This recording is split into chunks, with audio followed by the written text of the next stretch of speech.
Hello everybody, welcome back to EU versus CN. We had a quick break there, but we are now back with day 8 of the tournament. I am Firebat. Joining me for the cast is Zalay. How you doing, man? Doing awesome. This is going to be a nice, fun day of Hearthstone, I believe. Kind of a wacky format. Yeah, what is the format? I believe it is last hero standing, but we have all classes represented on each side, so it's like 9 deck last hero standing, and then the European team kind of distributed players to classes, and the Chinese team did the same. So it's Europe versus China, Okay. 9 class last hero standing. 9 class last hero standing. Yeah, everybody's going to be playing one class except for Pavel and Kalento each have 2, I think it was. Yeah. And Omega Zero also has 2 for the Chinese team. Yeah, exactly. So, do you think? I mean, they have to get to submit new decks, right? So they could be doing completely new stuff here. I mean, the metagame's been changing from day to day. Well, there's no prize behind the show match, right? So they get to submit new decks, and they're probably gonna be wacky. Okay. Yeah. Previously, I've played these sort of show match things, and people have just done crazy stuff. Like, I was in NA versus CN at one point, and we had some, weird class restriction rules, and you had to bring, your opponent got to choose your classes for you. So you, chose your opponent's classes and then went and built decks once you already know what classes you had chosen for your opponents. I like that. I, gave them all weapon classes and then ran double Acidic Swamp Ooze, double Harrison Jones, not double Harrison Jones, but you get the idea. Harrison Jones in every deck. Right. Wow. Another way to do it is you could try and give them all secret classes and then tech in that Eater secrets. Yeah, people tried to do that too. There's stuff they moved the wine bottles. That actually happened. They did. They did. It has been happening the whole time. I'm not going crazy. Yeah. I knew that was happening the whole time. So here we can see the classes: Kaleno on Druid and Warrior, Pavel on Priest and Shaman, Sifka on Paladin, Orange on Hunter, obviously, Stan on Mage, Sixo on Rogue, and RDU on Warlock. That kind of makes me think it might be a zoo. Probably. Since it's RDU. Yeah, and then on the Chinese team, we have Omega Zero with Rogue and Hunter, Hamster with Priest. You're jumping ahead over a few names there. That's Donkey Pigeons there on the Shaman. He was the guy that brought Elemental Shaman, had the highest win rate with Shaman in the tournament. Trunks on Mage, and Lovely Chook on Druid, and then Hamster on Priest, and then Dagagagagaga on Warlock, Jason's Joe on Warrior, and Hope on the Paladin. So we got Rogue versus Hunter for game 1. If that were a Quest Rogue, I would definitely say it's Hunter favored. By a lot, yeah, for sure. Yeah, Hunter does a pretty good job of killing Quest Rogue before the Quest Rogue can execute their game plan. The Hunter clock's just a little bit too fast. And what if it's a Miracle? then it's close to 50-50. All right.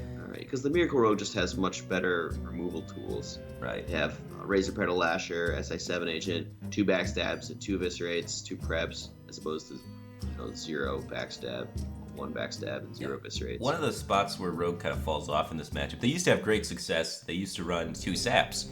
Now it's very rare to see a sap at all, but if you see a sap, it's only a 1-of, generally speaking, in the deck. So that's where, the Vilespine guy is great.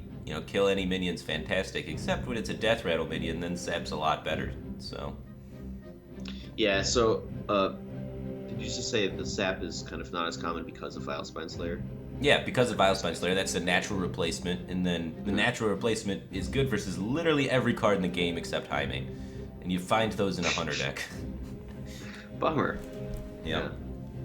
6-0 with a backwards cap. It's still rocking. Red Bull brand.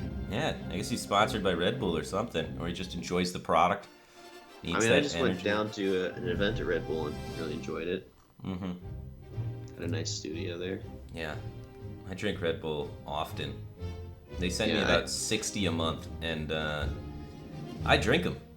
I think I'm gonna die, but I really enjoy it. I would estimate there was about 100,000 cans of Red Bull in their office, just dispersed throughout the rooms. Every room had a freezer with just loaded with Red Bull. Yeah, you went to the one. It was a team brawl. Yeah, the team brawl thing. Yeah, I've been there twice. Yeah, there's a lot of Red Bull there. Yeah, and then ironically, I bought a Red Bull on my way home because I was driving and got tired. Should have stolen one. Mistake. Yeah, well, it's not even stealing. They hand them out. They're just like, oh yeah, here's the Red Bull. Here's the Red Bull. How many Red Bulls have you drank today? You can drink another. Totally out there. Red Bull really getting their money's worth on that cap for 6. So. Yeah, they did. All right. So what more can we say about these players and their decks? We got a Rogue versus Hunter matchup. Yeah, we know. Do you think it's gonna be a Quest Rogue? Yeah, I think most commonly it's going to be a Quest Rogue. That's been the deck of the tournament. When you go into a wide range of matchups, like this kind of format is, where your opponent has to play all 9 classes, then you can heavily suspect that you're going to go up against a non-face class, because there's just less face decks than there are control decks. And then Quest Rogue performs exceptionally well against control decks. So it's just got a wider range of matchup success. Okay. I think it's not Quest Rogue, and here's why. They led with it in last Hero Standing. Quest Rogue is the kind of deck where, in last Hero Standing, you can kind of pick what matchup you're getting with your decks, because when you win with a deck, you have to continue playing it. So when your opponent wins the deck, they continue playing with it, and you get to pick what matchup you want against that deck they have to continue playing, right? So if it were Quest Rogue, I think they would save it for when they knew it was getting a really good matchup. Yeah, but you could also argue that Quest Rogue just has the potential to beat everything. You just complete the quest on 4 and win sometimes. So sure, I could see leading with it in last Year's Standing, and I mean it's got high odds to hit a favorable. Hitting a favorable first in last Year's Standing is good, and it's the high roll deck that can beat anything. Okay. But another argument for it not being Quest Rogue is simply that it's kind of a wacky tournament where you can do fun stuff. Kind of having fun. Yeah. So, then again, Quest Rogue is definitely fun to some people, myself included. I wanted to see Stan Sifka on Warlock playing that. The Blood Boil Doom. The Blood Boil Doom, Deathwing, and he runs the 6 mana 5/5s that have Death Rattle, like bring back a minion you've discarded. Okay. Yeah, it's wacky. Why does it play Deathwing? Because Deathwing discards cards. Okay. Right, so you play the 6 mana 5/5, and even if you haven't discarded anything, you Deathwing. The Deathwing Battlecry happens first, discarding your hand, so it adds things to the discard pool, and then kills the 6 mana 5/5 guy, bringing back the cards you've discarded. So it kind of changes Deathwing's Battlecry to put your hand on the table and kill everything. Okay, that's a pretty good Battlecry. Yeah. You're gonna want to do that. Huh, I've never seen that combo before. Yeah, it's pretty cute. So you don't even need to run Soulfire or anything to discard cards. You just have that guy, they ignore it because they're like, I don't want him to revive stuff, that's a good Death Rattle. And then you Deathwing him, and it revives.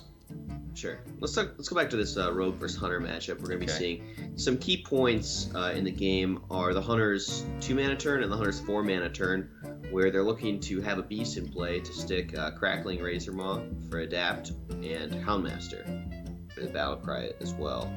And Rogue, on the opposite side, is going to try and prevent the Hunter from having a beast in play on those turns to try and deny that value. Mm-hmm. One thing you'll see a lot with Quest Rogue in this matchup is on turn 1 they'll play a Firefly instead of the quest, because they don't care about the quest counting on actual Firefly. You typically do the quest on the Flame Elemental behind it because of Igneous Elemental. Okay. And also, more importantly, they want to have that Firefly, that 1/2 body in play on turn 1 to trade into the Hunter's turn 1 play. Something like a Jeweled Macaw can be cleared, and that denies the turn 2 Crackling Razormaw Adapt. Makes sense to me, but who knows if it's even Quest Rogue? This whole thing that you just said could be totally irrelevant. Oh yeah, maybe it's a Dune Rogue. Yeah, it could be it could be Aggro Rogue. Alright, we're going into it. It is Quest Rogue, yeah. And we are going to see him do exactly what you said. He keeps the Firefly in the quest. Most likely to lead off, playing the Firefly first, contest those early drops from the Hunter. And on the flip side, Omega Zero has Alley Cat into Scavenging Hyena and Houndmaster. Do you think he's going to keep... No, just the Alley Cat. He's looking for the Crackling Razormaw for turn 2. Yeah. The Galaka Crawlers, those can really snipe Zixo. Now, Galaka Crawler is also an argument for why Swashbuckler is falling out of favor in Quest Rogue. It's just a sitting duck for the Galaka Crawler, where the other pirates, the Patches and the Deckhand, have charge, so they can immediately be traded in to play around Galaka Crawler. Yeah, and they often come out like a lot later in the game compared to Swashbuckler, right? Like Swashbuckler is something you enjoy doing on the early turns. The other plays, you want to wait until after the quest, and then at that point the Crab Battle Cry really doesn't matter. So Zixo, turn 2 Brewmaster, he's setting up to eventually do the quest on those Flame Elementals. Well, the thing is, he hasn't played the quest yet. He's just setting up to fight for the board. He doesn't care about the quest right now. He wanted to try and stop Crackling Razormaw or something? I don't know. But the bounce does get him towards completing the quest on the Flame Elementals. No, he hasn't played the quest yet. No, I know, but it draws him a Firefly, which draws him a Flame Elemental, which will be the second Flame Elemental for the quest. Sure. If he had played the quest earlier on, then... No, it wouldn't matter. He's got the 2 Flame Elementals from the Igneous. I see what's happening. Alright, it's early. Yeah. It's too early for some Quest Rogue, man. Deck's complicated. So, Omega Zero not trading into the Igneous Elemental. He knows his opponent's going to want to kill off the Igneous Elemental to draw those Flame Elementals for the quest. And his decision to hold it gets punished by what is probably the only backstab in Zixo's deck. Yeah, I like Omega Zero's face as he gets punished. He's just leaning on his arm like, yep. Yeah, whatever, man. Yeah. You would hit the 1-of. Yeah, you would do that. I don't even care. I'm sick of this. It's just the amount of in his face, you know? Yeah. Good.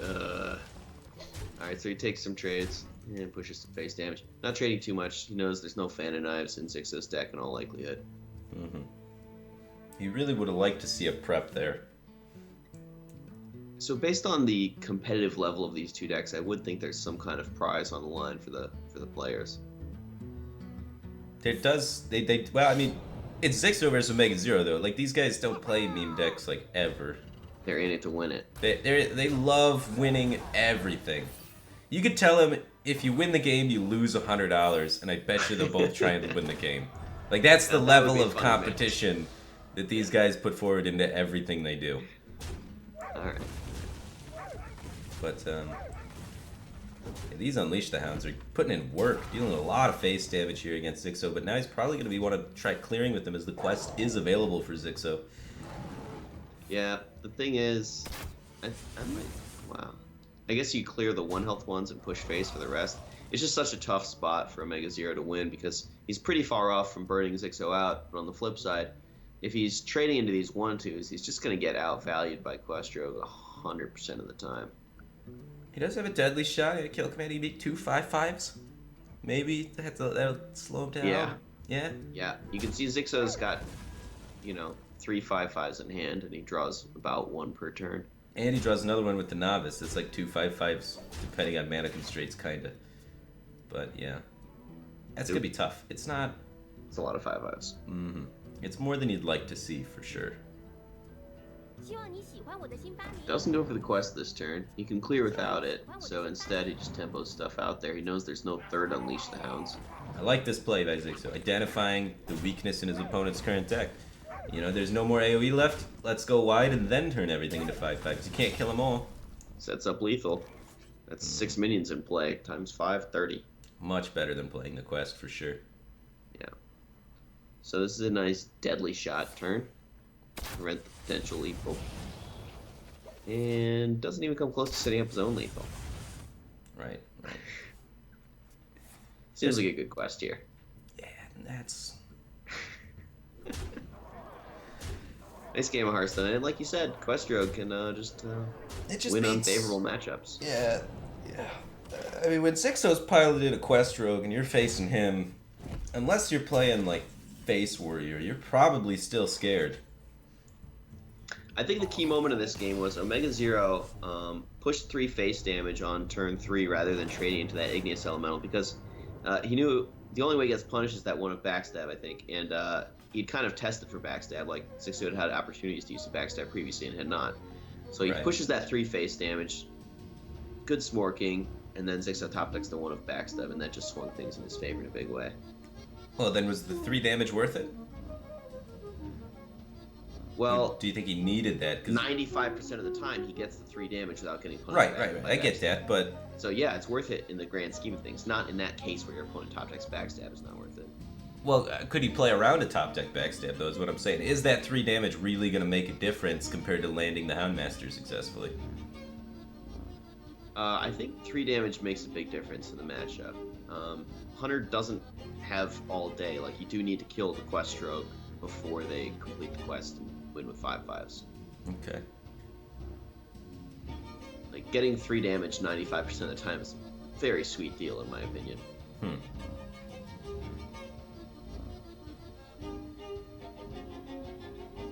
You're not so convinced. I'm not totally convinced, but I can't remember the board state exactly, right? So it's hard for me to say it's wrong. Yeah. Yeah, no, I can tell you. He had a Galaka Crawler, there was a 3/3 because of his Leok, and the opponent had an Igneous Elemental. And he kind of didn't want to trade into the Igneous Elemental because he figured his opponent was going to do that, for him, because he wanted to kill off his own Igneous Elemental. So, wait, why didn't the Houndmaster come down on 4 on the Galaka Crawler? Yeah, I don't really remember that part. Right, like an Unleash happened or something there? All I know is he had 2 Houndmasters in his hand. Neither of them got played on turn 4. What happened there? I feel like he should have played Houndmaster on 4. So let's see. There was a backstab trade into the Leok, and then the 2/3 Galaka Crawler. Do you think it got cleared by like deckhand patches or something?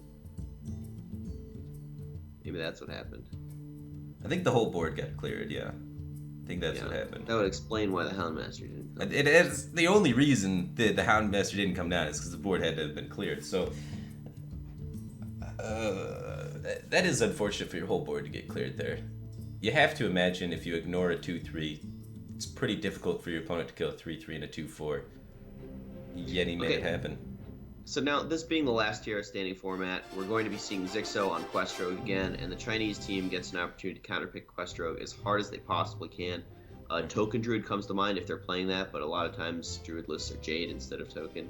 They're going to bring some kind of aggressive deck to counter Quest Rogue, right? Yeah, they'll probably bring a Pirate Warrior. Okay. Let's see. Well, Jason Joe is Warrior, right? Yes, he is. Mm-hmm. So yeah, that's probably a Pirate Warrior to try and just go ahead and kill the Quest Rogue real quick. Which is interesting, because Jason Joe, big Control Warrior player. More Control Warrior games played than Fibonacci. And that's so impressive. Games, then, to give him the Pirate Warrior. I guess, but it's kind of obvious when you're queuing it into Quest Rogue, right? Well, now they're queuing into Quest Rogue, but... Right, but they didn't have to previously. Right. Yeah. It's like, just when lineups were submitted or whatever, you'd see Jason Joe on Warrior and kind of think, oh, probably a Quest Warrior. And then that might influence what deck you lead with and so forth. Sure. Yeah, so they're like, we can't lead with Quest Rogue because we gotta save it to deal with their Quest Warrior. Yeah. Yeah. They probably save Druid. Something like that to be able to beat the Quest Warrior.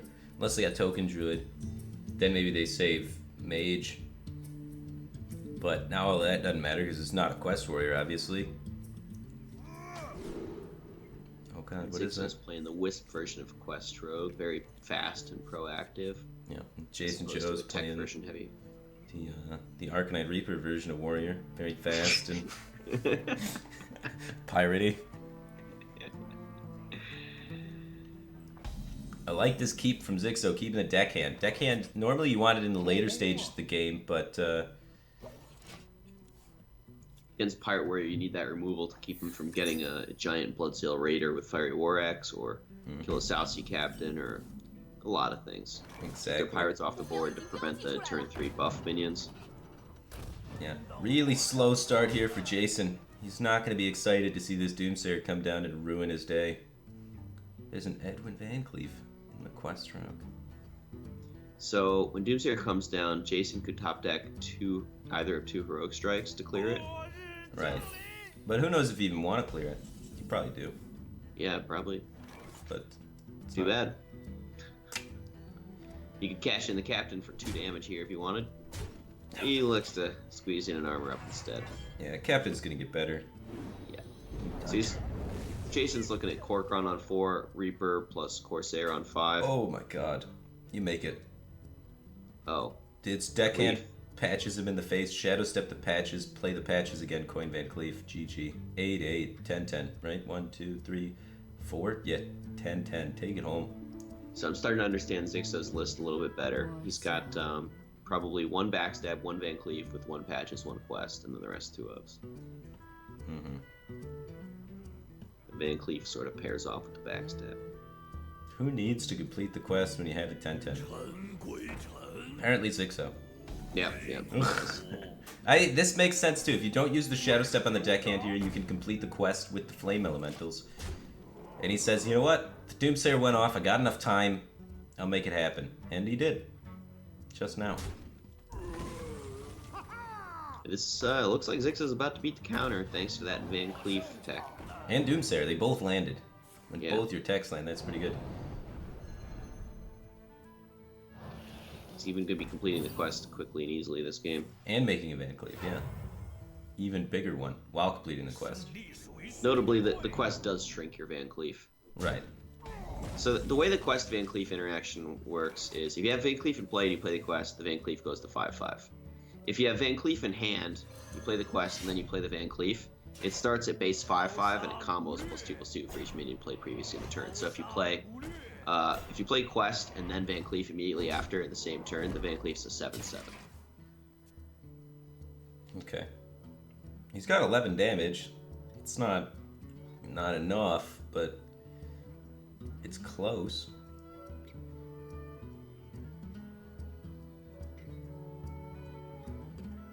"12 if you count the captain buffing deckhand." Okay. Well, Zixo's gonna fill the entire board with minions and then look to play the quest completion, killing his opponent on the following turn, right? Is there any way that it sets up lethal, or does he not have enough minions? He's only gonna have 6 minions in play. Well, but the Van Cleef is 12. Right. So that does set up lethal. Yeah, 12 plus 20 is 22. As long as Jason armors, though, he can get out of range.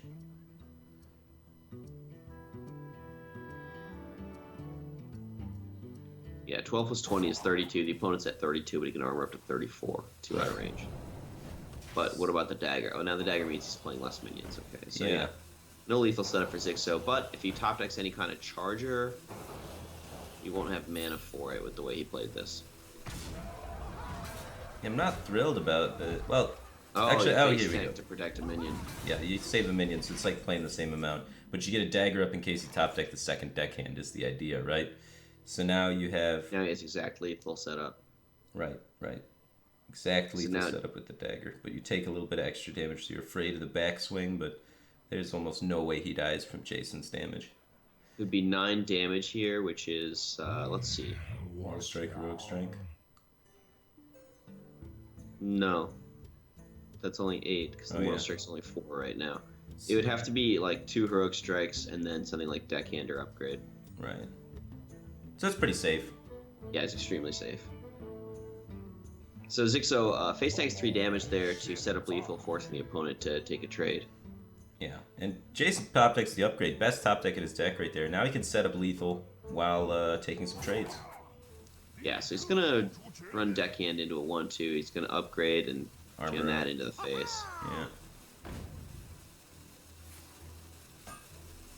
He could captain instead of armor up. You need the armor up. You need it more than the captain, right? I don't know. You take 13 from the boards, the armor up's pretty irrelevant, right? You take 13 and then he turns everything into 5/5, so the armor isn't any breakpoint on anything. Yeah. But yeah, he's got a lethal setup, so yeah. Zixo's got a Mimic Pod into something good here, right? A taunt. He does. He needs a taunt or a charger. So there's Bilefin Tidehunter, Stone Tusk Boar, one more Deckhand. So that's 5 outs. Well, the deckhand doesn't work because he can't complete the quest. Oh, yeah. I really thought the Quest Rogue was going to be able to take it, but Reaper upgrade, hell of a combo. I mean, Quest Rogue got an insane draw this game. The turn 2 Doomsayer went off, and then there was like a turn was it turn 3 or 4 they made the 12/12 Bank Leaf? Oh wait, he had lethal. No, he doesn't. Oh, that No, 5/5's no. sleeping, man. That 5/5's like me. We're chilling. Happened. Well, I do believe that's lethal. 16 damage. You only needed 8. That was a roller coaster of emotions. The Quest Rogue wins. Nope, the Pirate Warrior wins. What's going on? I'm rooting for the Pirate Warrior there, because if Quest Rogue beats the counter matchup there, it's then beaten 2 unfavorables, and it's probably got a lot of favorables to go. Yeah. Could have been a very ugly 9-0 sweep for Quest Rogue. I don't think anyone wants to see that. I would have enjoyed it. I thought it would have been sweet. I'd have been I happy. don't think for anyone 6-0. except for Firebat wants to see that. Like, I don't know. Sometimes you just gotta get those 9-0s. 9-0's a good storyline. Team China celebrating. They're pretty happy with that win. Oh yeah, you gotta imagine they were scared. They're sitting at the edge of their that seat. looked bleak. Yeah. They thought All right. they were gonna So die. now Europe gets to try and counterpick against a Pirate Warrior. Let's see what they have prepared. Maybe they've got something with double Galaka Crawler in there. Perhaps a Token Druid. Yeah, I Maybe a hope they Hunter. have Token Druid. I'm really surprised no one brought Token Druid to this tournament. It is like one of the highest win rate decks in the game. And it farms Jade Druid, which everyone brought. Yeah, and it does pretty good against Paladin, especially if you run the Crabs, which everyone also brought. The thing is, the metagame of the tournament, a lot of people were expecting Quest Warrior. That's why you saw many people targeting Quest Warrior. Mm-hmm. And Token Druid fails against Quest Warrior. That is true. You could just ban it, though. You could ban the Quest Warrior and bring Token Druid. That's typically what you do when you bring Token Druid. You anticipate banning Quest Warrior. Wait, they didn't even say who's coming up to challenge the Pirates. Well, obviously somebody. Let's try and guess. All right, if Why you not? wanted to beat a Pirate Warrior from Jason Joe, so it could be Kaleno's Druid if that were tokens. I don't even know what the classes they have are. Okay, well, let me go through it. Mhm. Kaleno has Druid and Warrior. Pavel has Priest and Shaman. Okay. Sansifka has Paladin. Orange has Hunter. Stan Adachi has Mage. Zixo's Rogue, but he's been eliminated. And RDU has Warlock, so that's probably a Zoo from RDU. Maybe he has those. Well, Maybe he has Galaka Crawlers in there. I don't know. That I doesn't seem like guarantee you that Orange is trying to throw his name in the hat. He wants to go up there. He's playing Hunter with 2 Galaka Crawlers, and he really believes that's favored versus Pirates. But I think Frothing Berserker really just wins that matchup. So I think Pavel's Shaman is probably one of the better anti-aggro decks you could pick. sure. I think Kaleno's gonna play Depending on how it's Taunt built. Warrior. Okay. Yeah. Maybe Kaleno's also mind games, also going with Pirate Warrior. I can't see Eh. Kaleno ever playing Pirate Warrior. It's gonna be RDU on the Warlock coming up. He's got Zoo with double Galaka Crawlers, right? Yeah, and probably double Bloodsail, the 1/2 that pulls patches and destroys a weapon charge. Sure. Yeah, if we were gonna guess somebody, it would RDU was our 4th guess, right? Because we guessed Yeah. 3 guys, none of them were Pavel, RDU. Kalento, Orange. RDU's number 4. Sure, yeah. Just throw that one in there. It's really hard to guess who's gonna play when you don't know the deck lists. Yeah, the strategy depends very much on deck lists, and Right. that's, you Yeah. just don't know. It's a show match thing. All right, so how favored do you think the Zoo is against Pirate Warrior? Is it favored? Is Zoo favored against Pirate Warrior? I would say oftentimes full not. tech. With full tech, What it if you have has to double be, acidic right? swamp boost, right? Holy smoke, that's more than full tech. That's like 150% tech. Yeah. Yeah, it really at that is. point the deck might just be bad, but But favored. favored versus Pirates, sure. Like, Pirates really abuse cheap weapons for early game board control, which is quite effective, and Patches just being the greatest early game tool in the game helps them snowball at early board state, often against Zoo, leading to wins. And Imp Gang Boss is rotated out, which has been one of the Zoo's best tools in these kind of board-centric matchups.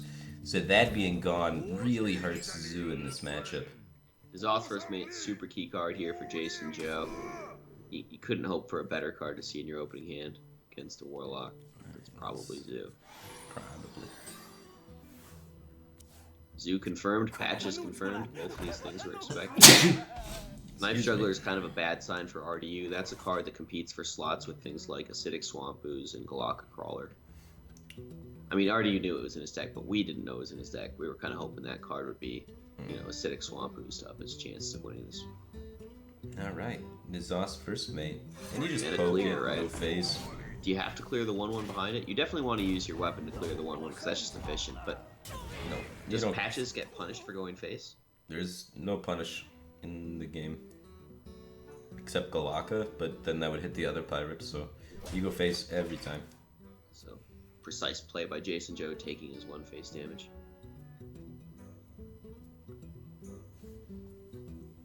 Well, patch is clear. Try and play around the coin 3 drops.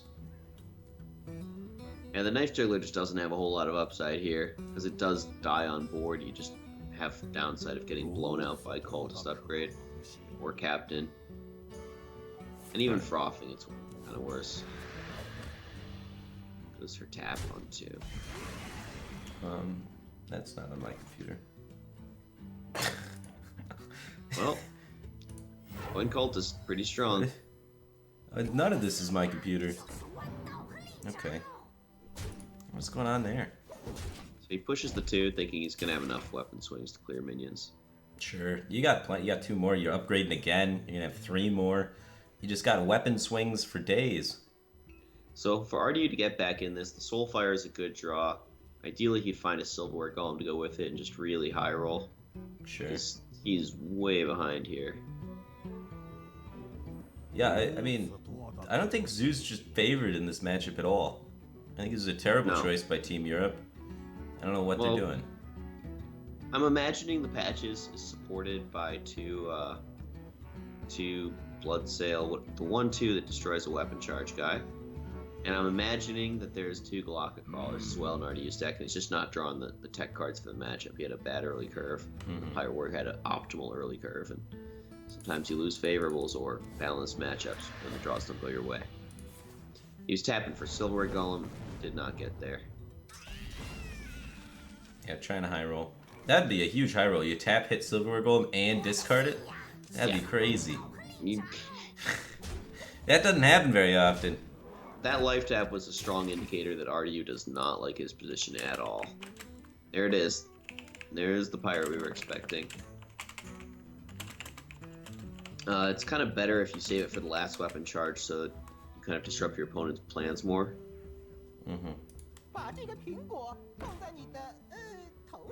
But it's going for it this turn to get those Yuggles off. Sorry, Knife Juggles off. Spent too much time talking to Orange.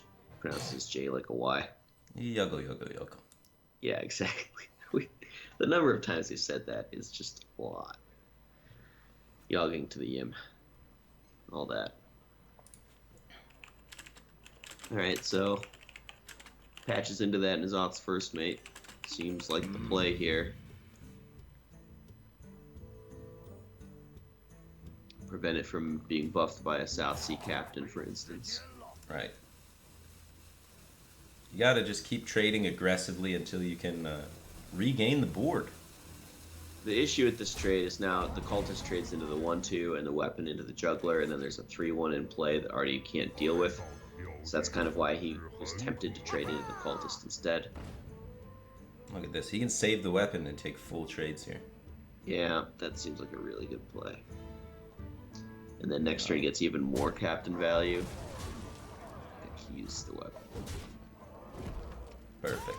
Alright, we got the stream stuff resolved. Good. There's the silver golem for RDU, but it's a bit late. Staring down 10 damage on board, another 4 from hand, yep. RDU throws in the towel. Knows he's dead. Wah, wah, wah. So Pirate Warrior picking up its second win. This being a last hero standing format, the key to last hero standing format is winning an unfavorable or beating the counter deck, which Jason Joe just did there for Team China. So that's a huge swing in China's favor. Well, I mean, when you take out their Warlock, is it really that big of a swing? I mean, come on, it's the Warlock. But you beat the counter queue.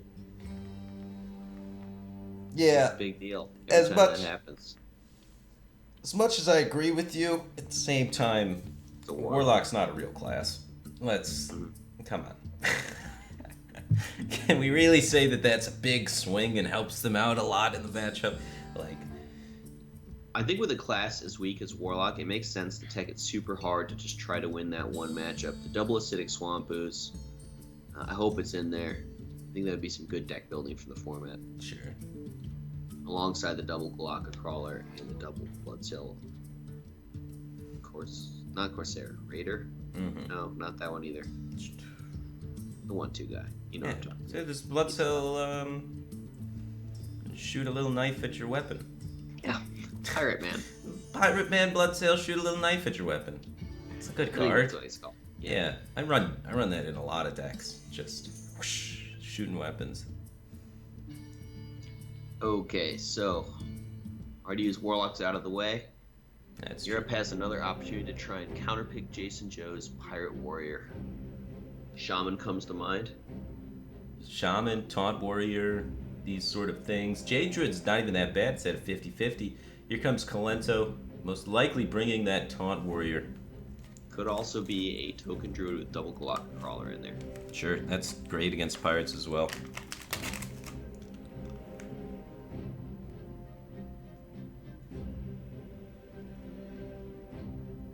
So, as Quest Warrior against Pirate Warrior, you actually mulligan the quest in this matchup. You don't need Sulfurous to win, you just need taunts and removal. Mostly removal, rather. It's more about keeping the Pirate Warrior off the board, Right. about putting a taunt in the way. Because if you let the Pirate Warrior stick something to the board, they can take some value trades, things can get a little bit ugly. It's the repetitive minion damage that they beat you with, for the most part. You don't want to let them start upgrading their minion or their weapon, or start buffing a Frothing Berserker, or as well just using Captain to get those value trades. So it will be Kalento's Warrior, almost certainly a Taunt Warrior. Could just really enjoy the Pirate Mirror. Yeah, he's feeling it. They tech the Galaka Crawlers in there, they're ready to go. And apparently, they switched studios today. That's why the stage is totally different, and that's why the wine bottles are different. But apparently, they have like some network issues they're trying to resolve. So the stream might be a little bit lower quality today than it's going to be for the rest of the event. Okay. So this is bonus content. This isn't even paid content, right? This is an extra special treat because they love you. So Jason kept the deckhand, mulligan the upgrade. What do you think about that? Kept the deckhand, mulligan the upgrade. I really like keeping upgrade. He still has upgrade in his hand, so you saying he found the other one? I believe so. I mean, it's possible like spectator bug or whatever. Sure. I hate that that's still a thing. But yeah, I'm really passionate about keeping upgrade in Pirate Warrior. Maybe not in this matchup in particular, because this matchup is so much about the minion damage. But in a lot of matchups, upgrade's just so powerful because it's good enough on its own, and if you hit any of the cards you're looking for, it just improves it. Like with a War Axe or with a Nozosaurus Mate, upgrade just gets better and better. So it's like not even a risk to keep it a lot of the time. Look at this whirlwind from Kalento. What a blowout. Also, Kalento did mulligan the quest. Good understanding of how the matchup plays out, that you just don't need the value of Sulfurs to win against Pirate Warrior. You just need to hang on and you win. And Kalento has won the game. Yep. Kalento keeping Jason Joe off the board, that's what he needs to do. He can afford to get his life total pretty low because the taunts, stabilize and keeps the board clear. Yeah, as long as he kills the minion, and as long as he's above 4, he's killing it, man. Yeah. Last year's 4 standing, because man. of Mortal Strike. It's like a way more interesting format to build decks for and to play, but a lot of times casting last year's standing, most of the games go like this. Where you kind of know what's going to happen. Oh yeah, you're just like, it's like 70-30 one way or the other. One guy's going to win if he gets a good draw. He's got a good draw. All right, pack it up, take it home. Like Armor Smith Armor killed the 3/3. Let's go. That's... like the Stonehill Defender here? Nah, you Stonehill Defender and Armor next turn, man. They're both a 1/4. The taunt doesn't matter yet. It's all about the stats on the board. I disagree with you. I don't think squeezing in the armor is a good thing at all. I think you want a tempo out of 3-drop. He goes Acolyte over Stonehill Defender. Alright, this wins more.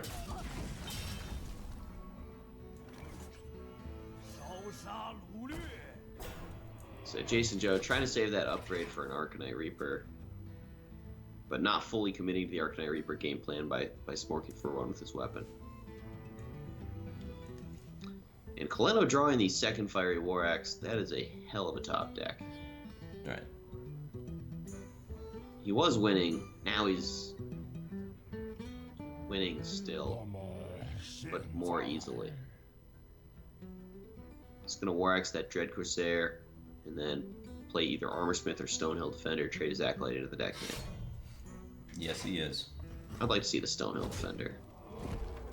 I'm much more interested in the tempo than in, yeah. He draws first, gets sequencing, and Stonehill Defender. And 12 life sounds low, but he's got a taunt in the way, and he can play taunts forever after this, so it's just really tough for Jason to break through. Forever and ever. So the tempo play for Jason, he can Heroic Strike, clear the taunt, play a Sassy Captain. That just dies to Kaleno's weapon. Kaleno develops a new taunt, this time an Alley Armorsmith, which Jason will be unable to clear, and it'll start just getting Kalento further and further out of reach. Oh, he could go Blood of Brave plus Armorsmith. Is that better than Alley Armorsmith? Both such winning plays. The game's been over since turn 3. Yeah, there's just nothing to say, is there? Oh, he could have taken any of the lines in his hand that utilized his mana and won. Yeah. And Jason Joe probably thinking about packing it up here. Pack it up, take it home. Nah, he's in it to win. He's got another turn here. Alley Armorsmith might get a concede out of him. Public Defender in the deck of Kaleno. It's just hard running that. What do you make of that? So it's poor tempo, poor value, high life gain. I think the card's just bad. Well, it's good for completing the quest and popping off. What do you got to run additional draw to support that? He's got like Cold Light Oracles in there or something maybe? I don't know, like... Nah. It just seems not good, but it's in there. I think he's just memeing with it. It's the one golden card in his deck. It is a show match just for fun, so he's just memeing with Public Defender. Okay. Kaleno's got a meme side. I don't believe it. It's in there. I saw the Public Defender. Oh, I believe the Public Defender's in there. I don't think it's in there for the memes. I don't think there's any strategical justification in your lineup for Public Defender. He's trying to set up where he goes 2 mana taunt, solve for his hero power. Right, like obviously it's a 2-mana taunt, and that's what you want to do with it. But I think there's just a million better options in the world of Hearthstone for completing the quest and playing taunts. Yeah, you know what? Maybe you're right. Maybe he is memeing. Yeah. He smiled right. when he drew the Public Defender. He's happy about it. Yeah, he enjoyed that. It's too bad he didn't get to play it. Yeah. Alright, so Europe is going to be stuck with Kaleno on Quest Warrior for another game hero, this being the last year standing format, and China gets to try to counterpick Quest Warrior. And how do they want to do it? Maybe a Jade Druid? Yeah, Jade Druid is the most likely answer. Yeah. I mean, if they didn't pick Jade Druid here, you would assume their Druid was a token Druid. Right. And so it's going to give away information either way.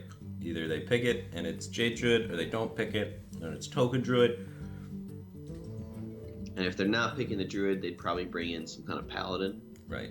Some sort of mid-range Paladin. Maybe N'Zoth Paladin. Maybe they still love that. Oh, no. Well, N'Zoth Paladin can counter Quest Warrior, I think if you build it greedy enough. Put in that 4-mana 1/1 that death rattles out of 5/5. Yeah, it gets a Karen Bloodhoof in there. Obviously Karen, obviously Elise. Yeah. Youthful Brewmaster. Just keep replaying what? Elise or N'Zoth. I don't know about that one. How greedy can you go? Usually the N'Zoth board gets brawled, the N'Zoth goes down with it, you won't get a chance to Brewmaster it. Alright, well. You could Brewmaster Elise. You could Brewmaster Elise. Yeah, there you go. I don't know, man.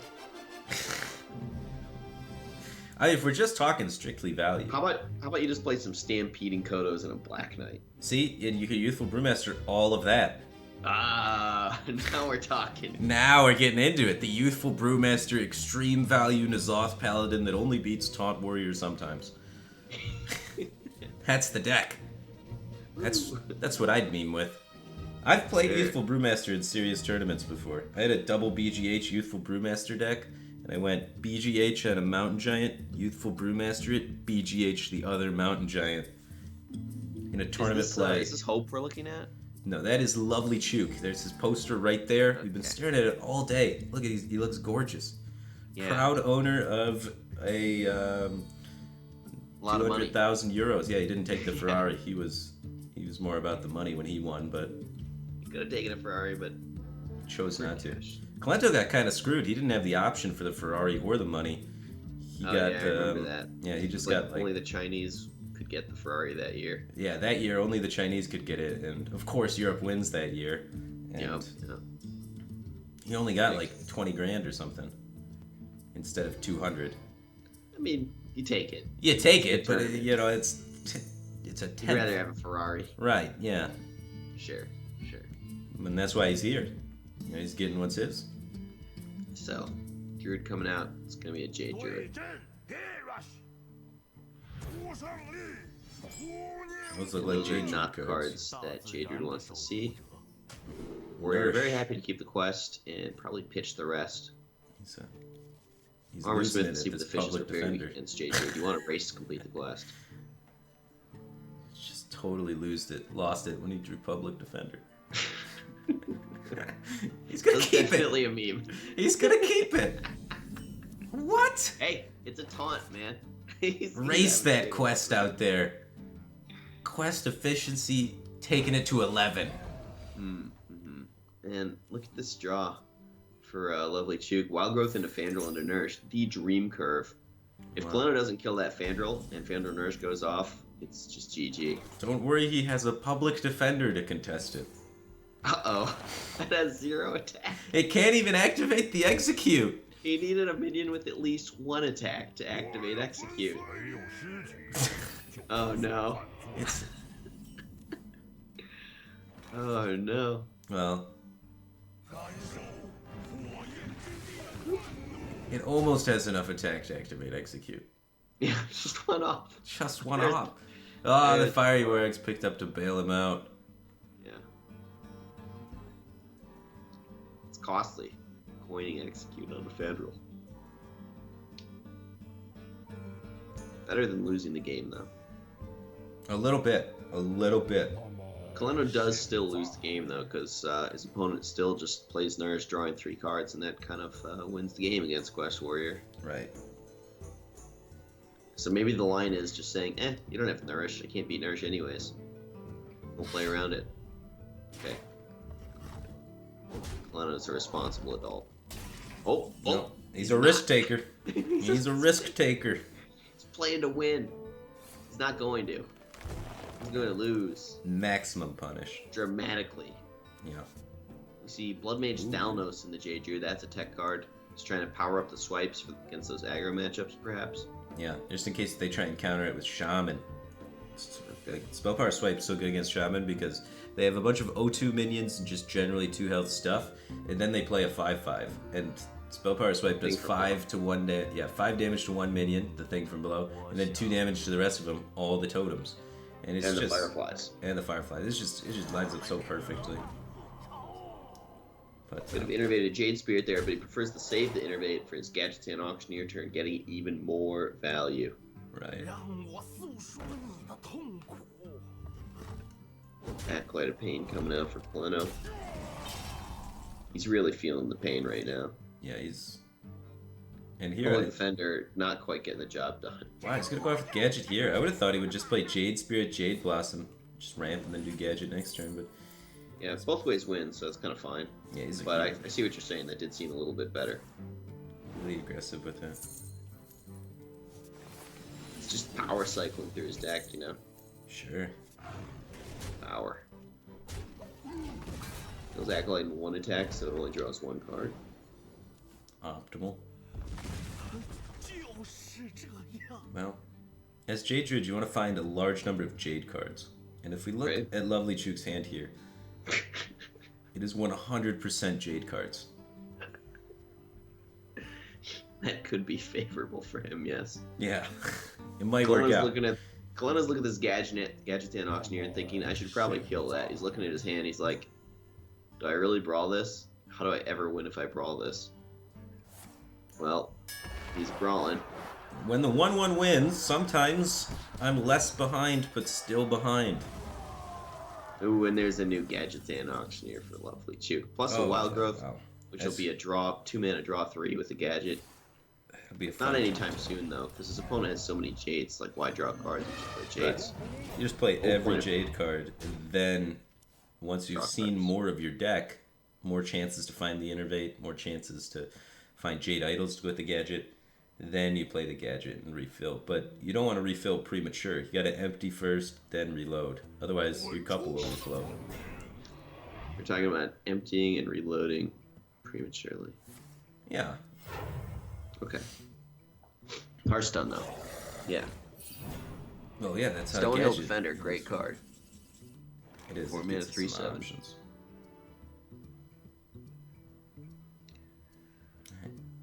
I mean, there's usually only one brawl in Kalento's Taunt Warrior lists. Well, he did just see Pavel go 7-0 with 2 brawls. Right. This is Kalento, not Pavel. Yeah. But maybe he learned from Pavel. Either way, like, you have They're collaborating. crazy amount of reload because you have infinite Jades, which is more than the number of brawls he can put in his deck. So I would feel very okay getting brawled again. Yep. Just let loose. Just like brawl happens, your opponent develops 2 mana. What are they gonna do? Like Public Defender? Like you're not even scared. Kaleno has this Ravaging Fishies. Nice power play. Doesn't clear the board though. Perhaps he focuses on trying to complete the quest here. No, just gonna kill a bunch of stuff. Put damage on the rest of it.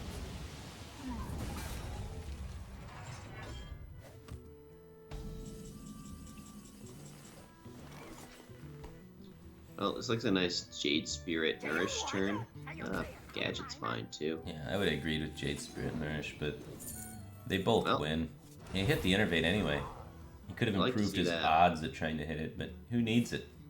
No, this is good enough. Yeah. This gets the point across. Hey, Kaleno, you're dead. Yeah. All the dead. All of it. There we go. Yeah, he figured it out. This was the line. That's why he went for the gadget this turn, just to get Gadget to Kaleno to concede faster. He's like, look, man, this game's over. Yeah. Get out of here. Peace. You dead. Alright, so it's last year standing. Lovely Chook's queuing up another game with Jade Druid, and Team Europe gets to try and counterpick that as best they can. So Paladin. Well, their quest rogue's out of the way. It might be... Do they have Priest? Yeah, Pavel has Priest and Stansifka has Paladin. Okay. A lot of times, the best possible answer to Jade Druid is actually Silence Priest. Highest win rate against it. Which seems weird, but...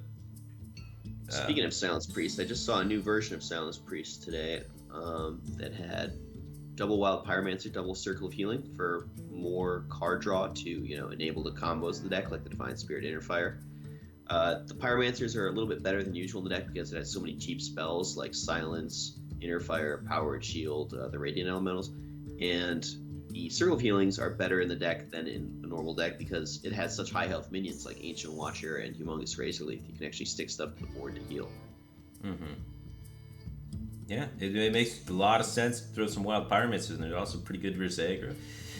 But, I mean, they're not at their best, I'd say, against the Jade Druid. Really, against Jade Druid, you don't even want to draw cards. You just play one big thing, and they can't kill it because they're Jade Druid, and they don't run Mulch or Naturalize, because Mulch rotated out, and nobody runs Naturalize.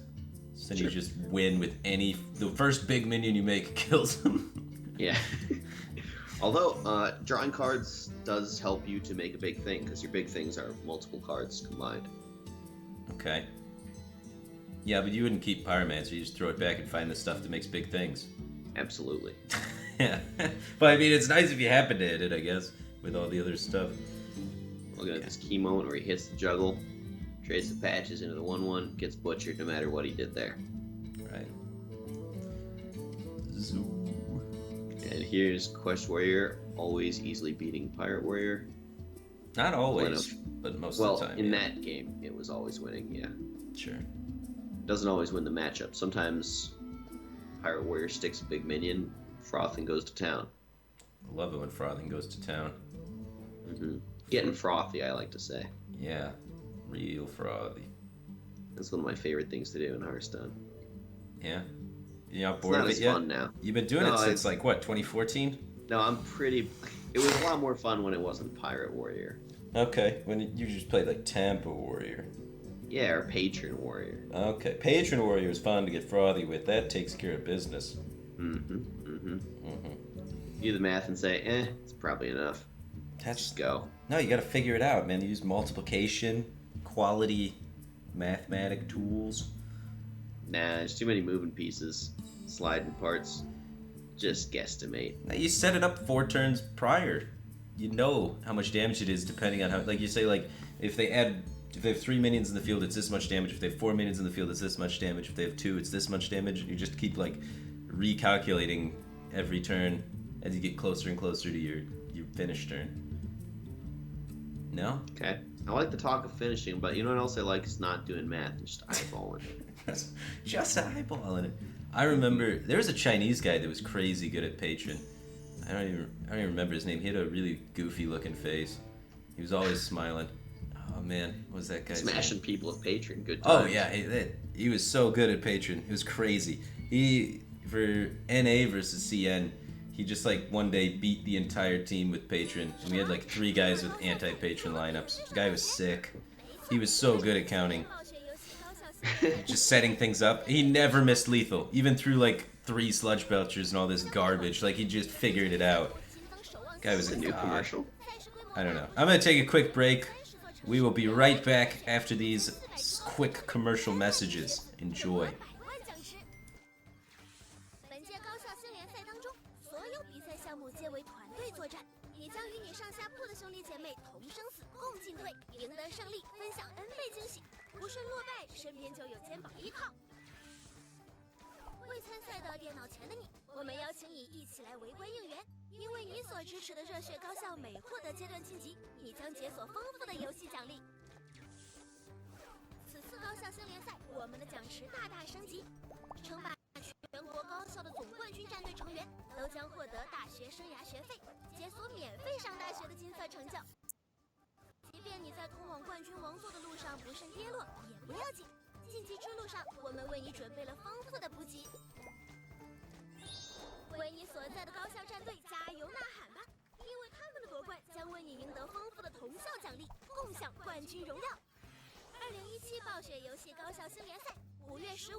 Welcome back, everybody, to EU versus CN, day number 8. Today is the show match day. That is why all the players that have been eliminated from the tournament and all the players still in the tournament, except for JJ, are continuing to play.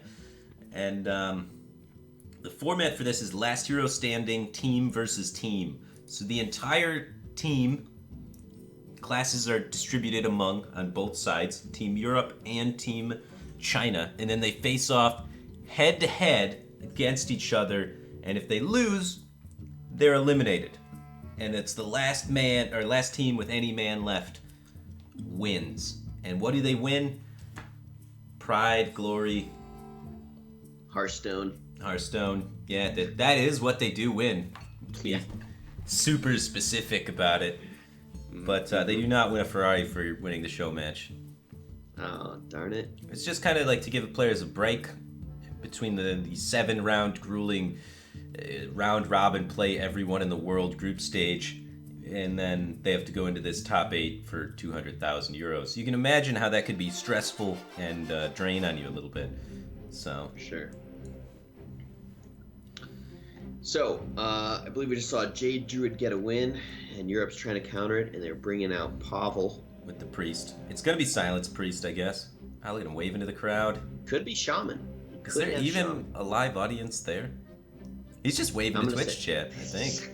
What's up, Twitch chat? How you doing, guys? I- Waving to his opponent. Yeah, waving to everybody. He's really happy to say how's it going, man. He's feeling good about today. Wow, look at that. I mean, he did go 7-0. You got to be confident about that. What a boss.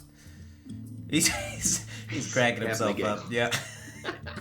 God, I'm hilarious. Think he's got a public defender in there too? He probably does.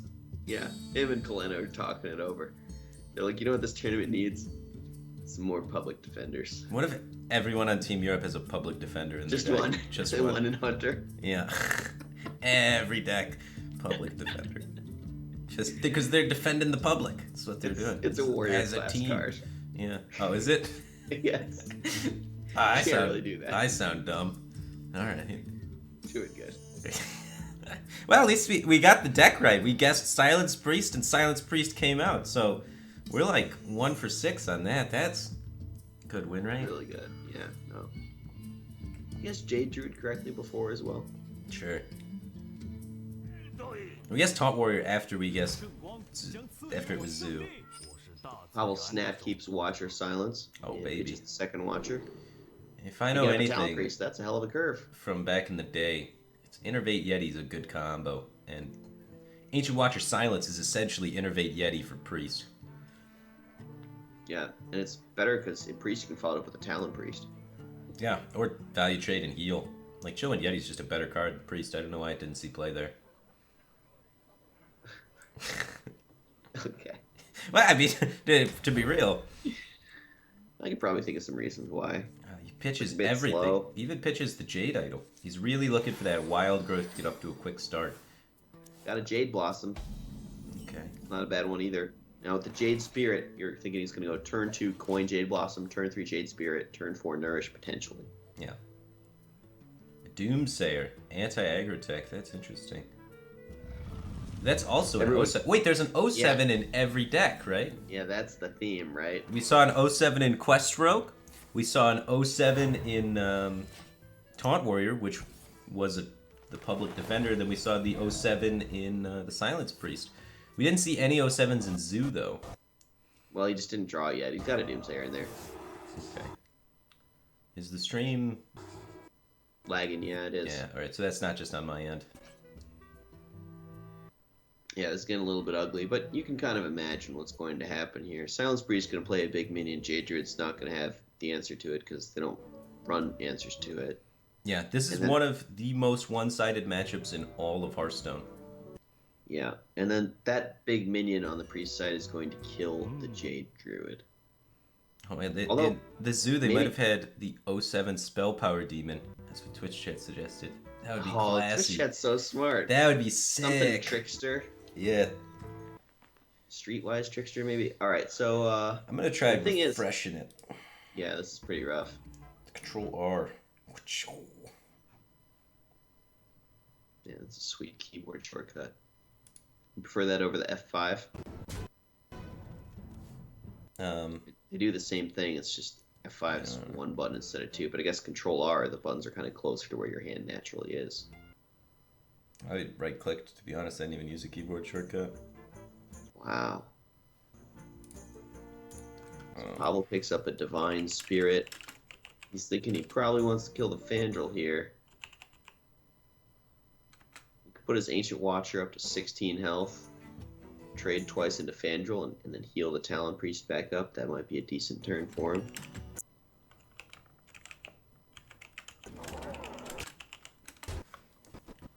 And he elects to save the Divine Spirit for perhaps a combo kill at some point in the future. Maybe he's just going to Talon Priest his Talon Priest here.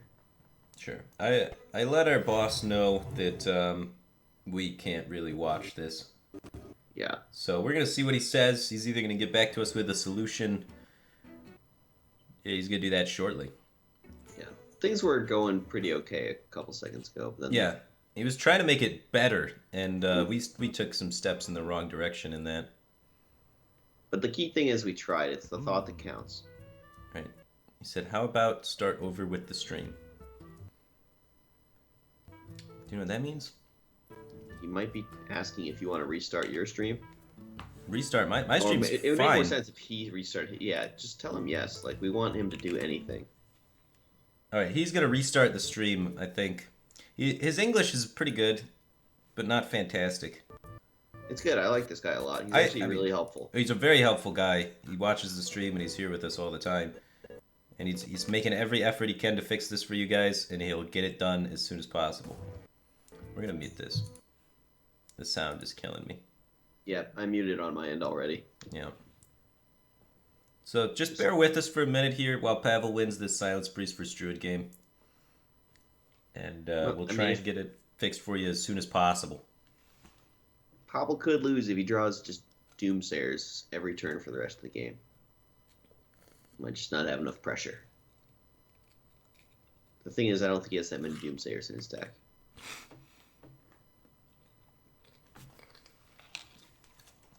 Can't fit the public defenders in there because he's a priest. Yeah, that's a bummer. Maybe he can. Maybe he's got like a Thought Steal in there to ideally Thought Steal the public defender. From the Druid? I mean, you gotta try. Sometimes you queue it, don't worry. What if the Druid plays Yogg-Saron, right? And then the Yogg-Saron starts playing, like, something that gets him a warrior card? I don't know what that would be. Alright. 8 mana turn here. Not a whole lot you can do against that priest board. Swipe just does not deal 8 damage. He could Wild Growth this turn, setting up. He could go Gadget Wild Growth, setting up to Gadget Wild Growth again next turn.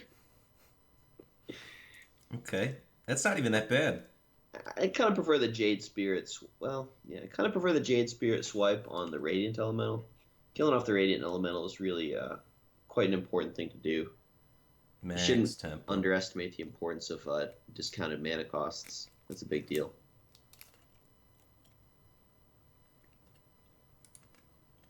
Like, mana tends to be the limiting factor in this game, so discounting it, cheating on it is really important.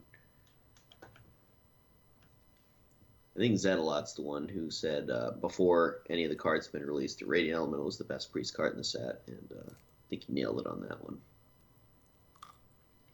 It's a hell of a card. A really good priest 2-drop. So flexible, too. Yeah.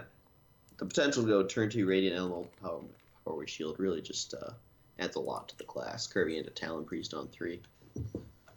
Apparently the Russian stream is fine, Twitch chat said. Maybe we can try and find that. Okay. Our Chinese man is not getting back to us yet. They're still trying to figure things out. Is there a Russian stream, or am I getting trolled? I haven't looked for it, to be honest. I'm busy casting this one. Right. I'm fairly certain there is not, so terrific. You really think Twitch chat would do that? Just go on the internet and troll you? Well, they just did. Oh, yeah. It does kind of sound like them as well, actually. So,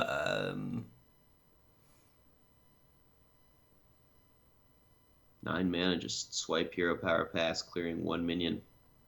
Brutal. a little bit of a weak turn. Lyra might pop off here, considering it's so difficult for Jade Druid to kill it. And here she comes. It's like a Gadgetzan Auctioneer that has 1 more health and costs 1 less mana. Really powerful. Now, of course, the downside is it's drawing priest spells, which can be considered to suck. But the whole Shadow Visions making Divine Spirit Inner Fire packaging makes priest spells better. And also, perhaps more importantly, Lyra is in the same class as Radiant Elemental, whereas Gadgetzan Auctioneer for Rogue doesn't get anything like that. Mm-hmm. All right, let's try and maybe we can go to the Doyu stream. That was a suggestion. I mean, I think trying anything is a good idea, generally speaking. Right.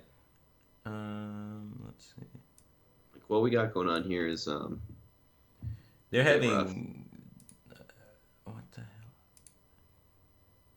I think they're having similar issues on their own. Well, that would make sense, right? Because we were watching their stream of it. Okay. Yeah, this might just be because they moved to the new venue during the break day. Yeah. And so there's just some technical issues that need to be sorted out. Right. Yeah, because the other stream's also having similar issues. Yeah, well, that means there's probably nothing we can do about it at the moment. I'm sure the guys over in China are doing everything they can to get this fixed for us.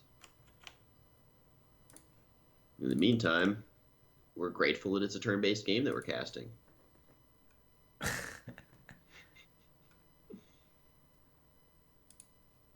All right, this Loot Hawk stream seems to be working. Okay. Let's try that one out. If you get something working, you want to link it to me? Twitch.tv/ yeah.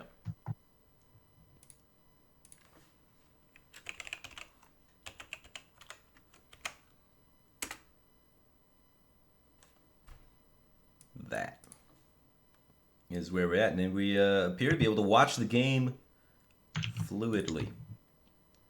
The sound on this, though, is 2 people casting in Russian. I am not allowed to watch that content. Why? It says, sorry, unless you've got a time machine, that content is unavailable. Really? I'm watching it currently. I'll try reloading the page. Does this mean I have a time machine? Yeah, you might. Maybe they gave you special permission, but not me. I'm not sure. I think there's other people here as well. I don't know. It's really weird that the Russian stream works, but the English and the Chinese stream do not for a Chinese tournament. It's pretty funny. The Jade Druid might be able to take this, man. Papple's having a hard time trying to find ways to kill him, and the Jades are starting to really ramp up there and get really big. And Yogs are on. Where there's a Yogg, there's a way. Right. So you got it to work? Oh, not at all. I'm watching your channel. Oh, okay, so you're watching like 5 minutes in the past, or whatever, like a couple minutes here and there in the past. Yeah, it's Terrific. gonna be interesting trying to cast from the past. Cast from the past. See, you do need a time machine. Gotta get that tech. They were spot on with that one. I always knew I needed a time machine, but I never knew I needed it this badly. Yeah. Who would have thought it would affect your day-to-day work performance?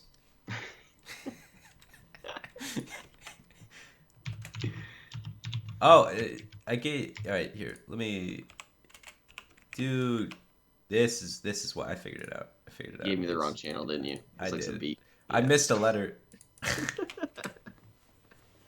I was like, all right, there we go. This is tough, man. Oof. Early morning grind. Right. All right. 48-45, not a bad stat line. You know, not great, but you're doing okay with it. Not great, he says. You may want to Yogg this. You may want to do that. It's how many trades do you take? Execute. Oh wow, he's gonna armor out. What? He's juicing it. he's killing him. He killed him. Oh, okay. Holy cow! You're telling me Jade Druid Yes. beat Silence Priest? Beat a 45 or 48-45, yeah. Typically speaking, this matchup's like 80-20 in favor of the Silence Priest. But Turns out 20 is not 0. 20's not 0, that's for sure. Able to narrowly take it over Pavel. A little bit punished for like the Doomsayer tech, for example. That's been stuck in his hand about 100% of the game, which is not where you want to be. Yeah, it's a nice meme though. Kaleno got quite a few giggles out of it, and that's what we're all about. Gotta love giggles. All right, so that's a huge win for Team China, getting a win in the counter queue. Jade Druids gets to stand and fight again, and now I think China's up a couple of games in the series. Europe could potentially run out of counters for this Jade Druid and get swept by it. They could. That's a real fear that could happen. And Jade Druid's one of those decks that does not have a lot of really solid counters. Like, Paladin is pretty okay versus it, but other than that, like you have Silence Priest, and that's the main counter. Then everything else is just kind of like a 60-40 or like 55-45 at best. There's nothing that really hammers it home because Innervate and the Jade mechanic are just so strong. Yeah, you know what hammers it home is Jade Druid. What? As a counter to Jade Druid? No, just hammers it home in general. Like Sure. When it has a favorable matchup, it tends to be extremely favorable. It wins very consistently in the favorables, and the unfavorables, it does a good job of high rolling with cards like Innervate and Wild Growth. Sure, it definitely just gets work done. It's a solid. It's like a 350 batting average kind of deck. So China up 4-2. They still need to get 5 more wins though. They need to knock out Kaleno's Druid, Pavel's Shamo, Sivka's Paladin, Orange's Hunter. That stands a lot of hunters. Like if you build a standard hunter to try and keep up with the aggro decks in the current metagame, you got to run like Firefly, Direwolf Alpha, things that can win the board early on against the just better board-centric classes. So in those instances, if you have those kind of cards teched into your deck, it's going to cause it to actually be unfavorable versus the Jade Druid because your ability to go and scale into the late game is so much weaker. However, since this is last year's standing, you can design it ignoring the aggro decks and include things like Deadly Shot or Black Knight, such as Orange's, played in the group stages to have better success versus Jade Druid. But even still, it's still like a 55-45 in favor of the Hunters. So this could go either way, and this is a big deal. All right. Yeah, if Europe doesn't get a win here, they'll be down 5-2, and if Hunter is their best counter for Druid right now, I'm starting to think they're in real trouble after this game, potentially, if they don't get a win here. Right. Jade Druid might just get, just kind of snowball through a bunch of easy matchups. And you'd hate to see that. It's not the funnest deck to watch snowball. It's it is a skill-intensive deck, but it is a kind of bland deck. It does just make vanilla minions every game and beat you to death with them. Yeah, but you got to know when to invest in the Nourish, when to invest in Draw, when to invest in Crystal. It's mainly just about how you use Nourish. It's a lot of the matchup is when you use it and how you use it. That's like the main skill in the deck, as well as the gadget timing. Those two things: how much you invest in board versus how much you invest in drawing. Because you don't really have the ability to come back if you lose the board, and if you run out of stuff, you're dead because you have no stuff. So it's just walking that tightrope of those resources there of board control versus amount of cards in hand. And on the topic of Jade Druid being unable to come back if they lose the board, that's actually a big part of why Jade Druid got so much better recently is Primordial Drake. It gives it a nice AoE tool plus taunt. It's a great board recovery tool, which Jade Druid was like a key weakness of the deck. Mm-hmm. Yeah, and most decks can play around it. Hunter is one of the decks that can't play around it as well. They have a lot of 2-health minions, like the hyenas that come out after Hymen with another 07. That is the theme from Team Europe. They have an 07 in every deck. Wow, that's hilarious. That's amazing. And right next to the Leroy. Yeah. He keeps it off the mulligan. Everyone on Team Europe has 100% of the time kept an 07 off the mulligan when given the option to. Yeah. Yeah. Yeah. They may be down 4-2 or 2-4, but they're memeing way harder than Team China is. Yeah, China's just playing good decks. It's like 7-0 in memes right now. Oh For yeah. Europe. Oh yeah, they're killing it. So, Hero Power or Cycle Wrath, that is the option. Do you value this Wrath as a tool going forward? You could also innervate Jade Spirit, but then you're not preventing the turn 2 Crackling Razor Maw. And you saw Orange keep a card off the mulligan, so you definitely fear the Crackling Razor Maw here. One thing you don't expect, I guarantee you, it Doomsayer. hasn't even crossed Lovely Chook's mind, is the Doomsayer guy. There's just no way. Oh, 7 in every day.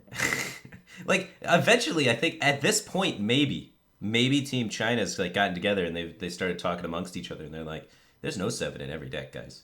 This is happening. This is real." Firebat, your meme game is on point. I can't believe how quickly you identified that meme. Oh from yeah, Team Europe. I did it from game 3. Yeah. Yeah, Now you we're in just game nailed 6. it. Yeah. Boom. Boom. I didn't even really think it was a real possibility when you said it. I was just like, okay, Firebat, whatever you say, man. There's a lot of O7s in the game. I guarantee you, RDU had the Imp in his deck. The O7 Spell Power Imp. Which seems like a bad card with Implosion out of the game. But you're right, it is. Yeah, seems like a nice meme, though. It is a nice meme. This Cat Trick cashing in value. Oh, baby, Cat Trick's good versus Druid. You gotta imagine that's part of the reason why he queued this Hunter up against this Druid is the power of Cat Trick versus Druid is just nutty. Yeah, hitting Wild Growth, hitting Jade Blossom. Yeah, Innervate. We Nourish. got another Cat Trick here because the Nourish turn. So Or because Swipe kind of needs to be played because he's getting savagely mauled. it's Argent Commander with a top hat. Wow. Take him to Northrend and make him dance. Orange got a Volcanosaur off the Jeweled Scarab and he just loses it. Orange loves Volcanosaur. We were streaming yeah. the other day, and we were playing Hunter, and Orange told us, put Volcanosaur in Hunter. It's so good. You hit Stealth Wind Fury every time. And we hit Stealth Wind Fury about 8 games in a row. And when you hit that on 7 as Hunter, you kill your opponent. It was fantastic. It's just like Orange said, it's so good. Yeah. I honestly have a lot more faith in Volcanosaur after talking with Orange. And he thought it's good enough that he brought it to this tournament, played it in group stages, and went 5-2 in group stages advancing with Volcanosaur in his deck. That's not even a meme. It's just a good card. Maybe Primordial Drake's a hell of a play against a 4-2. Right. And then it's going to cause a 5-5 to appear on the other side? Yeah, that's 7-5, I think. Or is it 7-7? No, just 7-5. It only sets the attack to 7. Okay. Right. So 7-7. Doesn't set the No, attack 7-5. equal to the It's hell. got the 2 damage. I don't know how this card works. I've never seen it have competitive I play. think it sets your attack to 7 at the start of the turn. Okay. So I think it'll go to 7-5 after the Innervate Primordial Then Drake. Direwolf Alpha buffs it up to 8 and it kills the Primordial Drake. It just works out. The perfect counter. Oh my god. Orange planned this from the Mulligan phase when he kept the Doomsayer. Yeah, this didn't cross his mind. Doomsayer Hunter new meta. All right. Roll Leok, and then you can play the Yeah. Cat Trick. Hold back to Direwolf Alpha for value. Yeah. Buffer's okay too. Pushes 5. The Cat Trick's super appealing here because you have an 8-1, and your opponent wants to use a spell on that. Yeah. Seems good, as they say. Quite reasonable for sure. All right, $10. This Volcanosaur gets Stealth Wind Fury. You're on Firebat. $10. I know that the odds are not in my favor statistically, but spiritually, it's gonna hit it every time. Every time. All right, so Lovely Juke just plays his stuff here. Open to draw Innervate for the Yogs are on next turn. Still got one, right? Still has one. He could find it. He's not that far behind. The Jades are starting to really get up there. Yeah. This is a lot of damage. Yeah, that's true. Unleash the Hounds would push 9 here. Yeah, it's Unleash the Wolf Riders, right? Yeah, right. A whole tribe of Wolf Riders come out. That's All a right, so I bummer. think he just steady shots, pushes 11, putting the Jadro down to 14, goes for some kind of burn plan. You Or like do you that think he more than plays the Direwolf Alpha? Plays for board. Well, I think you could play Direwolf Alpha and still punch him in the face. He has 3 minions. You've played 4. He now needs an extra attack/removal spell to clear your board entirely. Otherwise, you Okay. threaten to push additional damage, and you don't lose the damage of the hero power. So I would prefer to Direwolf Alpha, but yeah, okay, hero power is fine. You save Direwolf Alpha for the Unleash turn. Yeah, and you're saving the Direwolf Alpha for the kill command in a couple turns. You want to have a Oh, beast to activate looks like it. he's fighting for the board with a kill command right now. Trade Weird. Hunter. I think this is heavily driven by having the Volcanosaur in hand. He's got a powerful turn 7 play. He wants to have a cleaner board to try and utilize that. Just kind of baiting him away from the burn plan. So he's not trying to go for like the Stealth Wind Fury option. He's trying to just get like a lot of stats out there and fight evenly. And Jade Druid's going to be trying to make that as difficult as possible by playing minions that are ridiculously huge. Yeah, maybe he gets like a 5/9 win Fury or an 8/9. Okay. Yeah, I really hope he Stealth Wind Furies. And I earn that Yeah, you $10. I'm fairly confident in his Stealth Wind Fury ability. Yeah. Spirituality's on your side. Right. Here it comes. I lied. It's not coming. It's soon. Soon. Just not yet. He's going to try and kill him now, which is heavily Good idea. conflicting with the previous line, but getting the bow helps support it out again. He'd be in a lot better position with a kill command in his hand. Yeah, but this is a lot of damage he just did, so that's nice. That is nice. Unfortunately, the opponent can gain a lot of life. Something like 8 plus 7, 15 life this turn, up to 21. Mm-hmm. Wow. You're going to want to do that. Yep. So you can trade with the Aya into something like the Leok, and then trade the other guy with the 5/5, and once the Aya pops, then you can gain armor off it. You might want to leave the Direwolf Alpha up and clear the other two, in which case the 5/5 into the Leok. No, yeah. This is just better sequencing of it. I was also leaving the Direwolf up, but my guy was a 5/1 instead of a 5/2. I like this a lot better. Yeah, it's just more is better. Mm-hmm. It looks like he's thinking about saving this Earthen Scales. No, here it goes. No, he's going to play it. He's thinking He wants about to it. save that 5 too. Sure. Well, I mean, it still dies to the bow, but it doesn't die to the Direwolf. Well, that's Alpha. okay, yeah. Yeah. Boop. Stealth Wind Fury. Here we go. Dun, dun, dun, dun. Wind Fury. You do it. Boom. Now here we go. Stealth. I was so close. Unlucky. Unlucky, Firebat. Dude, he's gotten it every time so far, except this time. Alright, looks like we may have the option to go back to having audio with the clean feed. Okay. So during the break, we'll go back to the stream. I'd say let's just finish this one out. Yeah, sure. Yeah. 6/9 Volcanosaur, that's a nice stat line. Mm-hmm. Hero Power of 8 Yogg. I like it. You attack. Any trades? He's just going Attack for it. after. You want to buff up your 6/6 and Sure. then attack with it. Give it Wind Fury, Bloodlust. But also, you kind of want to see what the Yogg does before you commit to any given attack. It's a lot of preps. Ooh. Hey, Yeah. draw a card. Ding. Wow, even if he had gotten the buffs on it that he needed. Rib. This is going to be tough to win from for Orange here. Yeah. Hey, He Yogg seems to comes have. back to life as well. You could even draw off this Wrath. Right, yeah. And both minions are still alive for Lovely Chick. He could even just go face. He could You disrespect could pass Yeah, and not attack for 10. sure. Why not? Yeah. Yeah, he Rub it chooses in. to attack for 10 instead. Keep trying to try harding. Yeah, they're taking this show match really seriously compared to Team 07. Yeah. You can kind of see the difference in styles from the two teams coming out in this show match. Sure. All right, you China likes winning. gotta go face. You die to a lot of stuff, but if you don't go face, you don't win this game. No, I think as Orange you can do whatever you want. It's really not going to change anything. I like He the could still win this. yeah. He's gonna freezing trap this 7/1 Yogg now, which then will be unable to see play. Okay, but what about all the other things? You don't have any Jade cards yet. You might whiff. For how long?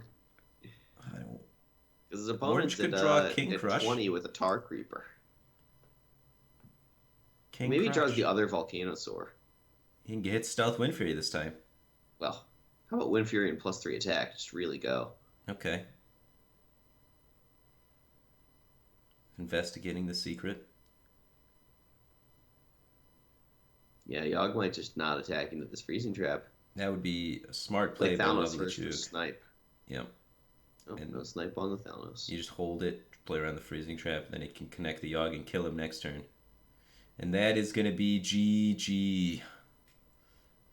J-Druid picking up another win. Team 07 can't stop J-Druid. I guess 07's...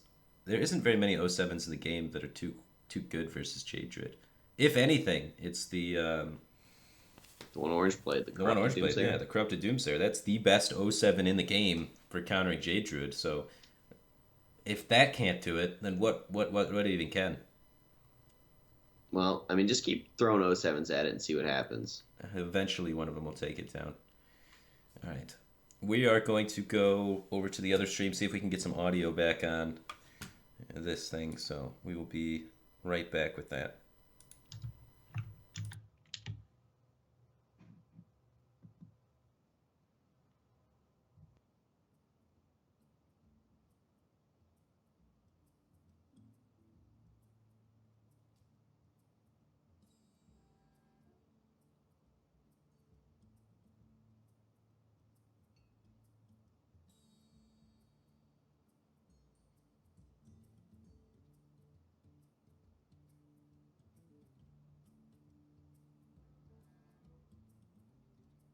That would be unlucky.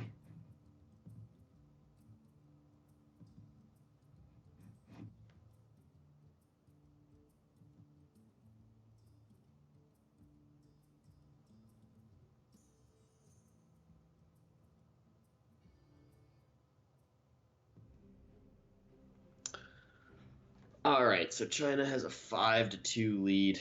Things are getting really rough for Team Europe and their Doomsayers. Mm-hmm. And Pavel coming out for his second game. I believe that's his Shaman. Let me just check really quick. Yeah, we saw his Silence Priest lose. Now his Shaman. Last best hope to take down the oppressive Jade Druid. Probably some sort of elemental shaman. Well, hopefully he's got Flame Tongues and Mana Tides. Those are really great cards against the Druid class. Well, against the Jade Druid deck anyways. And they're just really good cards in general. But specifically, you're right. When the opponent's deck focuses on not interacting with your board, that's when the Flame Tongue, that's when the Mana Tide can really punish them. Mm-hmm. As opposed to against Token Druid, where the Flame Tongue's unlikely to have minions to buff, and the Mana Tides, like the Flame Tongue, is just, going to get value traded into for a huge loss of tempo. The real question here is what 07 is Pavel playing? In his Shaman. Yeah, in Shaman. Well, there's Doomsayer, Corrupted Doomsayer. Yeah. I'm thinking Doomsayer, and it's some kind of like N'Zoth control Shaman. What do you think? We've already seen Doomsayer before. They seem to have a different 07 in every deck. There's only so many different 07s. At some point, you got to just run it back with the Doomsayer. They're not gonna. That's so boring. There's got to be. You think they came up with a new Shaman Okay. card for just this match? Did Well- they talk to Blizzard? Hello, Blizzard. Hey, man. Oh, good. Now you can answer his own Doomsayer. Sick. He's got the tech. He has two Crazed Alchemists? Bobbles having a smile. Why does he have so many Crazed Alchemists in his Shaman deck? Those are the counter to Shaman. He's just losing it as he draws all of the garbage cards he put in his deck for the memes. Well, if he Crazed Alchemist, the Hot Spring Guardian, you can make it a 4/2 and trade up into a larger minion like Harrison Jones. So It's such a terrible tech in Shaman. A Yeah, lot of the time, really. you can't play the card because it's such No. a negative effect because it has to have a target. You can't just play it as a 2/2. It's worse than a 2-mana 2/2 sometimes. yeah, What an it's adventure. quite interesting. Yeah. Meanwhile, for Team Tryhard, Wild Growth into Coin Nourish seems pretty strong. Yeah, They're doing well. They have a bunch of card draw in hand with the 2 gadgets as well. Pavel's Doomsayer in his own board. Okay. Well, the tech is landing. That's really good. Gotta laugh out at the opponent for that one. The world champion can't just keep a played straight a face. Doomsayer against you and then Crazed Alchemist it in a tournament. Okay. Okay. All of the Chinese team was just laughing there. That was a good crowd shot. I like that. I like that a lot. That was good. Yeah, camera work on point. Good production value. Okay. Gadget Jade. He Making that 1-1. could still win this game. Sure. Get some hot tongue action going here. Yeah. You know, Flame Tongue plus Crazed Alchemist, that's the idea. Because you get to permanently keep part of the buff there. To be fair, he doesn't even need to Flame Tongue this turn. This could be just a solid Crazed Alchemist turn. Take that 2-4, make it a 4-2, trade that up, take the value trade, power out a totem. He's going to end up going with the Flame Tongue, though. And then he's oh, the buff preservation. I like that. I'm telling you, man. Yeah, this is what it's all about. This is This is how you coming do it. together. 6-4 Hot Spring Guardian. You don't see that every day. Could have value traded the 1-1. Elects to push 6. I guess the Doomsayer wasn't getting any use anyway. He could have totemed and killed the totem instead of killing the Doomsayer. Squeeze out Well, he his could have 2-2. just flipped his Hot Spring Guardian. It was a straight troll play. Yeah. But then his Hot Spring Guardian's more likely to die. Yeah, but this way, he straight up did. Oh, the volume is increasing. Good, What's going exciting. on there, yeah. Fire Elemental coming down to protect his Flame Tongue brother. Mm-hmm. And Fandral Nourish. Wow, Fandral Nourish into Wrath. That's A hell of a turn. a try-hard play. Yep. Juice in the Yogg. Juice in the Yogg. Now he wants to rip the Moonfire off this Wrath, but I don't think he plays it. You still just Wrath the Fire Elemental? Because you have Swipe next turn. I wouldn't have hated it. I wouldn't have hated it, but getting rid of the Flame Tongue is always pretty good. Sure. Afraid of Healing Totem and whatnot.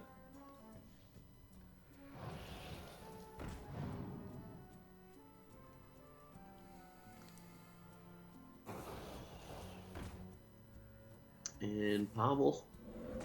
Playing Fireflies. Not quite as powerful as Jade's. On turn 7. But honestly, he's got 10 damage in his hand. He's very close to just killing him. 10 damage in a Dream. Crucially, pushes 6 with the Fire Elemental before playing Hex. He doesn't want to put 6 damage into that taunt. He'd rather put 1 damage into it with these Fireflies next turn. Let's see. Maybe, Pavel's like troll plays earlier on could have baited Lovely Chuki to just slam in a Yogg because he's not taking it seriously anymore. That'd be great. Yeah, you just kind of... No, he's still going to take the more optimal play for the turn. He's even going to probably gain armor here. Team Tryhard, living up to the name. Wow. I do like that play, though. I think that's the best play in the turn. Yeah, well done. True professional. AoE the board, keep it under control. Yeah, you can't Smork line here. Calamos, hell of a card. Oh, yeah, it's insane. Paul has a really nice tempo lead here. Maybe he just wins this game. Got 2 Jade Lightnings to follow this up. He's got 14 in play, plus another 8 in hand. That's 22. Yeah, it seems like a good Yogg turn. Good Primordial Drake turn. Play Wild Growth with it and save the excess mana for Gadget. Ooh, that one's good. That's a good start, yeah. He's got another Doomsayer in his deck. Okay, perfect, too. Wow. There's A lot of Death Rattles and Taunts. Deathwing, Dragon Lord, and a Wall of Taunts, and some secrets. That was a hell of a Yogg. Very favorable. Maelstrom Portal. Getting through those 1/1s. I believe it will not spawn the cat trick because the board is full. Correct, yeah. Maybe he Jade Lightning's face first to really play around the cat trick. Wait, Did the druid set up lethal with that Yogg? It's 22 after the 1/1s are cleared. With swipe and hero power, that's 27. So not quite. Yeah, you're fine. We were now both the wrong Jade on the Lightning cat trick. Yeah. No, we tried. So a little bit of improper sequencing if he is ending up Jade Lightninging this turn. Played into the cat trick. No, the cat trick was going to spawn either way, and this way the Jade Lightning buffs the Arcane Anomaly. It was perfect sequencing, right? No, if you Jade Lightning the face or Jade Lightning the 7/5, the board's full, so cat trick cannot spawn. Right, and then when you Maelstrom Portal, the cat trick still spawns. Oh, yeah, you're right, you're right. Yeah, so I will just really nail the sequencing here. Sure, yeah. Even better. Look at that, 2/2 Arcane Anomaly, the payoff. That's a lot of healing. Could have been a 2/1, but instead, 2/2. Wow, Earth and Scales on Deathwing from Yogg, huh? Mm-hmm. Jeez. I like that. That seems to be one of the more favorable options in his hand. Primordial Drake picks up some value here. Okay, so if he trades his Deathwing into the Taunt Totem, the 4/2 into You want to Calamos, you Earth and Scales the 4/2 into Calamos, and you... No, it's not quite clearing with this Primordial Drake. This heals you a lot more, so I'm more inclined to go with this line. This was good. Boop. He almost got there while killing his own Doomsayer. Unable to get there, though. He had the tech. Double Crazed Alchemist, double Doomsayer Shaman. So 6-2 lead for China. They do need to get 9 wins to clinch the win in the match. So Europe's still in it. They just need to win like 7 unfavorables in a row. With 07s in their decks. Yeah. And now the jig is up. They know there's 07s in their decks, so they can start playing around them better. Yep. If China has any Dooms or any Crazed Alchemists in their lists, they know what to do with them.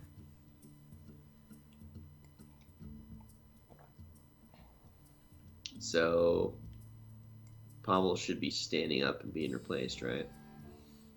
That was his Lost final his priest class. and his shaman. Yeah. That'll be happening now. So it's Stan Sifka, Kalento, and Stan Udachi left to take down all of China except for Jason Joe. Okay. Well, I mean, the good news is here is Kaleno has a druid, which we have to assume is J Druid based on the fact that they would have queued Token Druid into Druid sooner. Mm-hmm. And Kaleno's J Druid could just sweep everything, much like China's Druid has been. Paladin's also one of the classes that can do that. And Mage, to some extent, the Cy Gunther Mage, can, high roll some people. Or if you even more high roll, you could have the Secret Mage, and you could every game just go Mana Worm, Arcanologist, into Kirin Tor Mage, play the Secret from Arcanologist into 4 mana 5/5. Sure. Hell of a curve. Secret Mage has recently been putting a bunch of people into top 10 Legend. Mm-hmm. People have been, innovating and tweaking and refining those Secret Mage deck lists. A lot of people play 4 secrets these days. Yeah, everybody laughing as they draw 07s. That's this highlight reel. Yeah.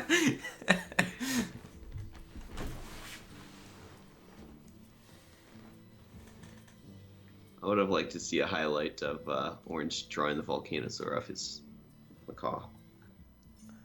The Doomsayer, Crazed Alchemist, your Doomsayer play. His opponent's reaction is just great. It was a good show match. Good job, Europe. You're the real winners here.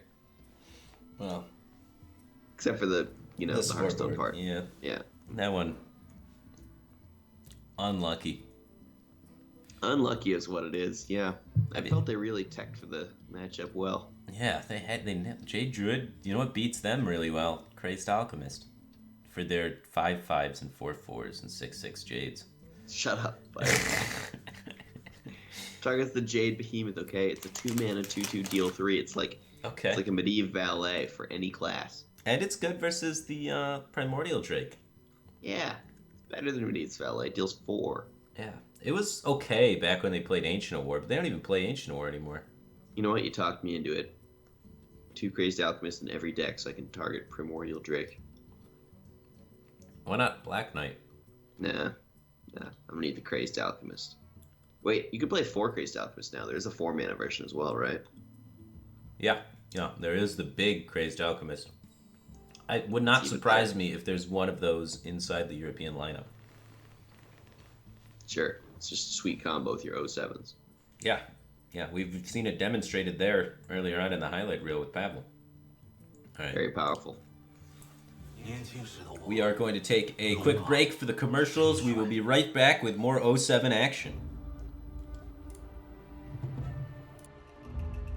因为我的自私，我伤害了许多人，尤其是那些我在意的人。在与恐惧和疑虑的不断斗争中，我逐渐明白了一个道理：平衡与和谐来之不易，我必须为之而战。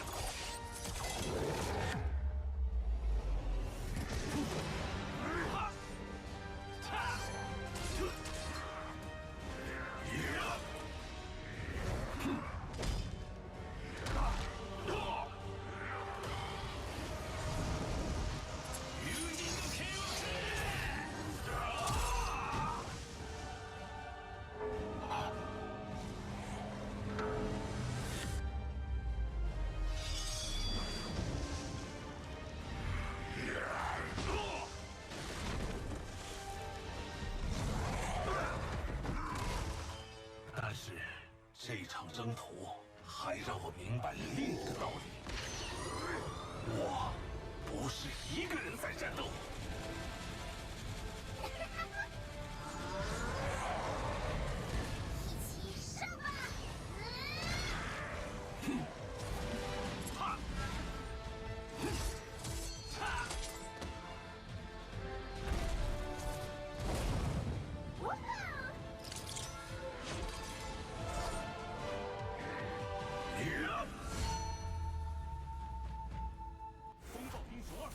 战斗升级，上线就送20个英雄。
Welcome back, everybody, to the show match day of EU versus CN, where all of Team Europe versus all of Team China in a just-for-fun match while we wait for the players to, rest, relax, and submit their deck lists for the top 8 portion of the tournament, which will be happening tomorrow. Yep, and the format is last year's standing, so when you win this deck, you must continue to play it, and we have been seeing the Chinese player continually winning with Jade Druid against a variety of 07 minions from Team Europe. Yep, and it looks like they are bringing out Stanudachi on the Mage to try and combat the Jade Druid. You have to imagine this is going to be some sort of secret tempo Mage, because all the other variations of Mage really struggle against the life gain, which is in the Jade Druid, and Secret Mage with Doomsayers is not the greatest tempo deck. Okay. So, well, it could be the 5-mana Corrupted Doomsayer, right? 5-mana 7/7's decent in Secret Mage. Sure, yeah, it's not that bad. Secret Mage doesn't really have a natural curve turn 5 other than perhaps Secret plus Medivh Valet, but you're hoping to play the Secret some other way. So you're saying it's just a good card. It just fits the mana curve well and is a solid 5-drop minion. Much like a Sludge Belcher. Yeah, it's a big dumb idiot, which is exactly what Jade Druid struggles with. They don't have mulch anymore. So Jade Druid against, large vanilla minions is kind of a rough time. Yeah. So let's see. Secret Mage. Yeah, if it weren't Secret Mage, it would not be him. Right. Yeah. Right, because they still have Kalenos Druid. And Kalenos Druid. Yeah. So they believe it's better than 50-50. I guess Kalenos Druid probably has a Doomsayer in it. If they believe this is better than 50-50, they believe all those previous matches were also better than 50-50, and they just keep losing favorables against Jade Druid. All right, that can happen. Yeah, it'll do that from time to time. It's been drawing some wild growths. And it has been, yeah. Lots of wild growths, innervates, and nourishes. When you hit those cards as Jade Druid, you win more.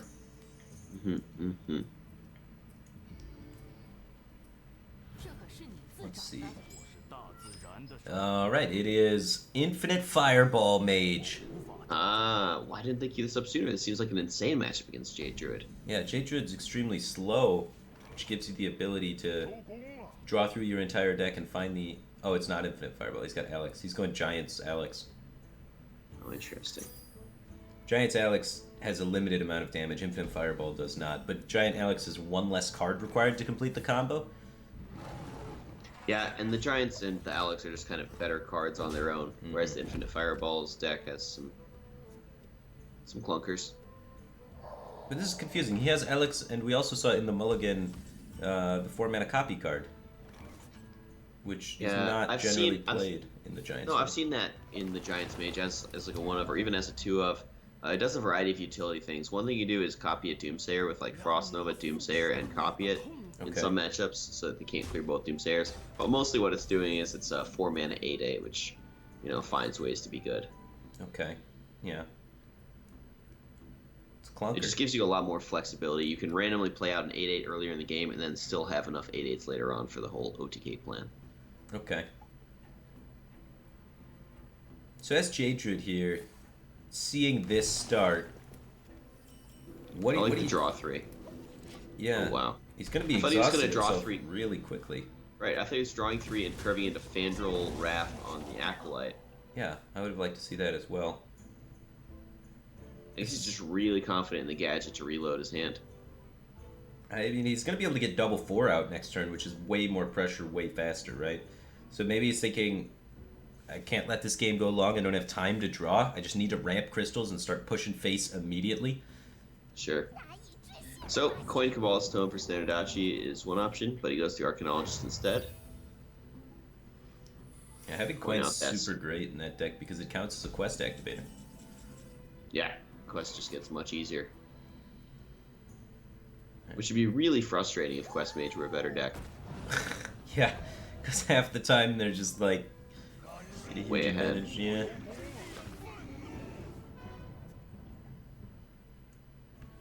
And sure enough, this Gadgetzan Auctioneer is starting to look pretty darn good. On the flip side, Volcanic Potion, Kill Staff. Yeah, trade Ping. Why not? Trade Frostbolt. No. 2-1's okay. He can hang around. Well, what do you do with the Frostbolt? Eventually something important, right? Saving 2 life is not great. Well, it's more than 2 life, because that 2-1 might stick around longer, since Stan could be playing Cabalist Tome. It's just a really low value Frostbolt, man. Now we can kill this gadget. Look at that. I mean, it's using the Frostbolt as a Moonfire of sorts, I suppose. Yeah, which is just not ideal. I've done it worse. It's a lot like cycling the Wrath kind of thing into an Innervate. Yeah, cycle this Wrath, for sure. You don't need to Wrath a lot of things against your opponent's deck, so I would definitely prefer cycling it, keep the draw going. We have very little cards in our hand at the moment that do anything. We're going to want more. The armor gains off Shapeshift is relevant for trying to get out of range of Standardachi's Alexstrasza plus Giants combo. Okay. But how do we kill the Giants after that? I guess the Jades are just big enough by then, we hope? Maybe. Maybe. It could be the case. Alright. cycle this Wrath. Yeah, draw first, right? Yeah. You can cycle it on your Tar Creeper. You But then you lose a lot of options for what Yeah. to play. Yeah, just cycle it on the 3/3. Hit a Jade Behemoth, play that.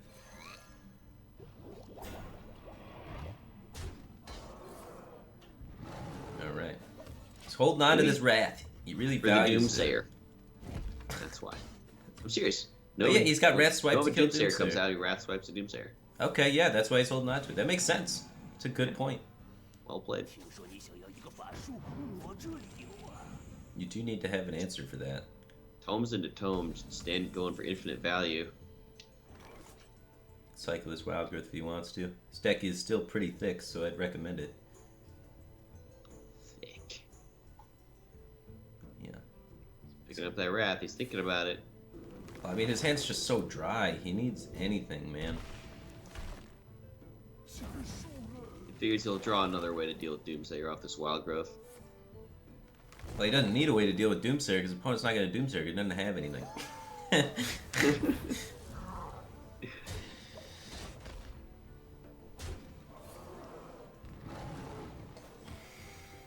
Alright. Squeezing in those shapeshifts, the armor count ticking up. Armor not removed by Alexstrasza, so... Yeah. Even if Alexstrasza comes down, he still has 29 life. The lethal of the stand is ultimately setting up. So he completes the quest, and then he plays a couple Arcane Giants, plus the Time Walk in one turn. Mm-hmm. So he Yeah, can play maybe 3 Arcane Giants, right?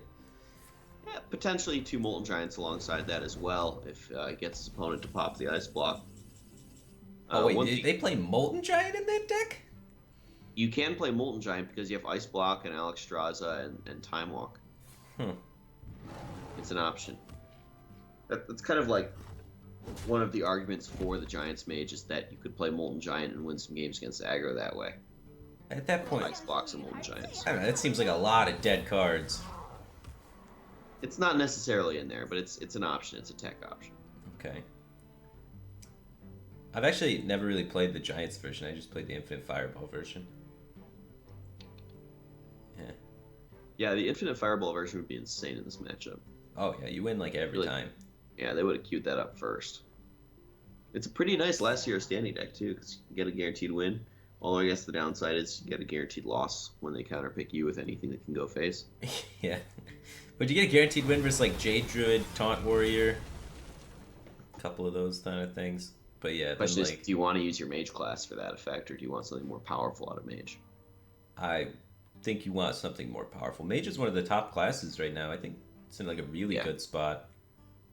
Yeah, for sure. Psych Not Under just Mage, secret mage. Secret Mage, they're all putting up numbers. Freeze Mage as well isn't bad. He's really struggling for card. He did Nourish for Crystals this game, and that's kind of biting him now. Yep, just can't find that gadget to play with all these spells. But the upside here is he has so much free mana that he's been able to really squeeze in these hero powers. Not sure if he's going to hit the Shimmering Tempest here. He did. He does. Yeah. He uses up his armor value. I mean, he's not that convinced that he wants to go on the armor out of range game plan. Well, he doesn't even know if it's Giants or if it's Infinite Fireball, right? Like, you can't tell until they Alex you and play the Giants. Sure. We knew it was Giants because we could see the Alex. But, and there's There's no the reason... Molten Giant. There's no reason to have Alex in your Infinite Fireball deck because you don't want to set them to 15, then throw Infinite Fireballs at them because that's an extra unnecessary step. Right. So I was explaining the win condition for Stan's deck before, and then I got a little bit sidetracked. But the gist of it is, you play 2 8/8s and a Time Walk in the same turn. The next turn you Alexstrasza your opponent down to 15, hit him with the 2 8/8s, and that's lethal. Now, of course, in the case of Jade Druid, there's a bunch of armor and taunts in the way, so you need more than 2 8/8s to make that thing work. Yeah, he could play 5 8/8s in one turn, potentially. A potential game plan against this mage, if you knew what it was, is to just deliberately let it go into fatigue. That way you're not enabling Molten Giants, you keep those expensive, and then once the fatigue damage is ticking, you set them down to 1 and fatigue damage kills them. They never get to use their ice blocks.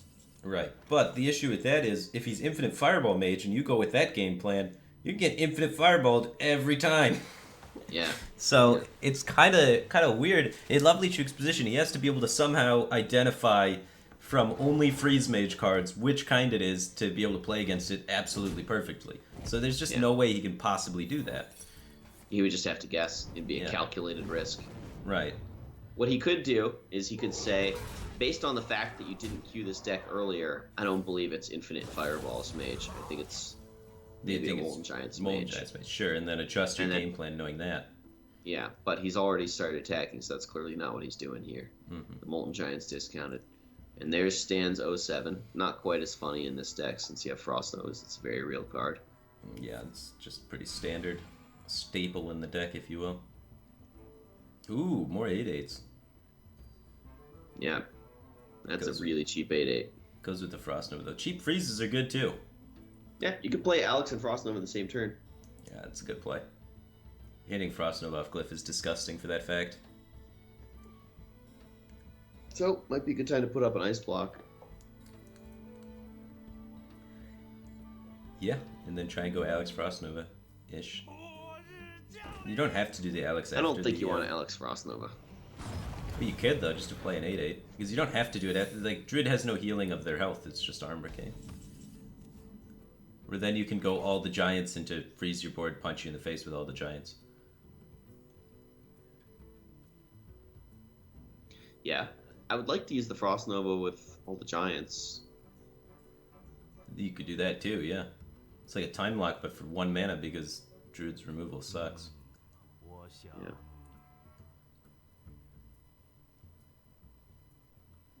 Well, he's got double swipe for this Doomsayer. I wonder if he has like Counterspell Spellbender on the mind. Well, maybe he's thinking about popping him. He's got 13 damage in his hand. Do you have mana for that? No. I thought for some reason I was like, it's a swipe Almost. and 2 Feral Rages, and then it would one work. mana off. 1 mana off. Good catch there. Good catch. I was Twitch chatting it. Infinite mana lethal and. Well, I mean, maybe you're right. Maybe he was thinking about it, just doing the calculations, and nope, one off. Yeah, it's like, oh, that's silly. Why did that idea come to my head? Gotta check. Boop. Molten Giant down to 5 mana. Getting dangerously cheap. Double Molten Reflection. Oh, sorry, that's the first. He's going in. So if you Alex Frost Nova into double Molten Reflection, is that like a game plan that doesn't suck? Probably gonna Frost Nova with this, yeah? Oh, okay, yeah. This way you get 2 8/8s in play to attack with next turn instead of 1. You can Alex later. Completed the quest. Now he's gonna hit him for 16, play time lock, Alex him and kill him. Yeah, so he's got way more than enough. Yeah, he set up Even lethal. So if Primordial Drake Innervate Feral Rage comes out, he Time Walks and Molten Reflections pushes 8 down to 16 with 3 8/8s in play.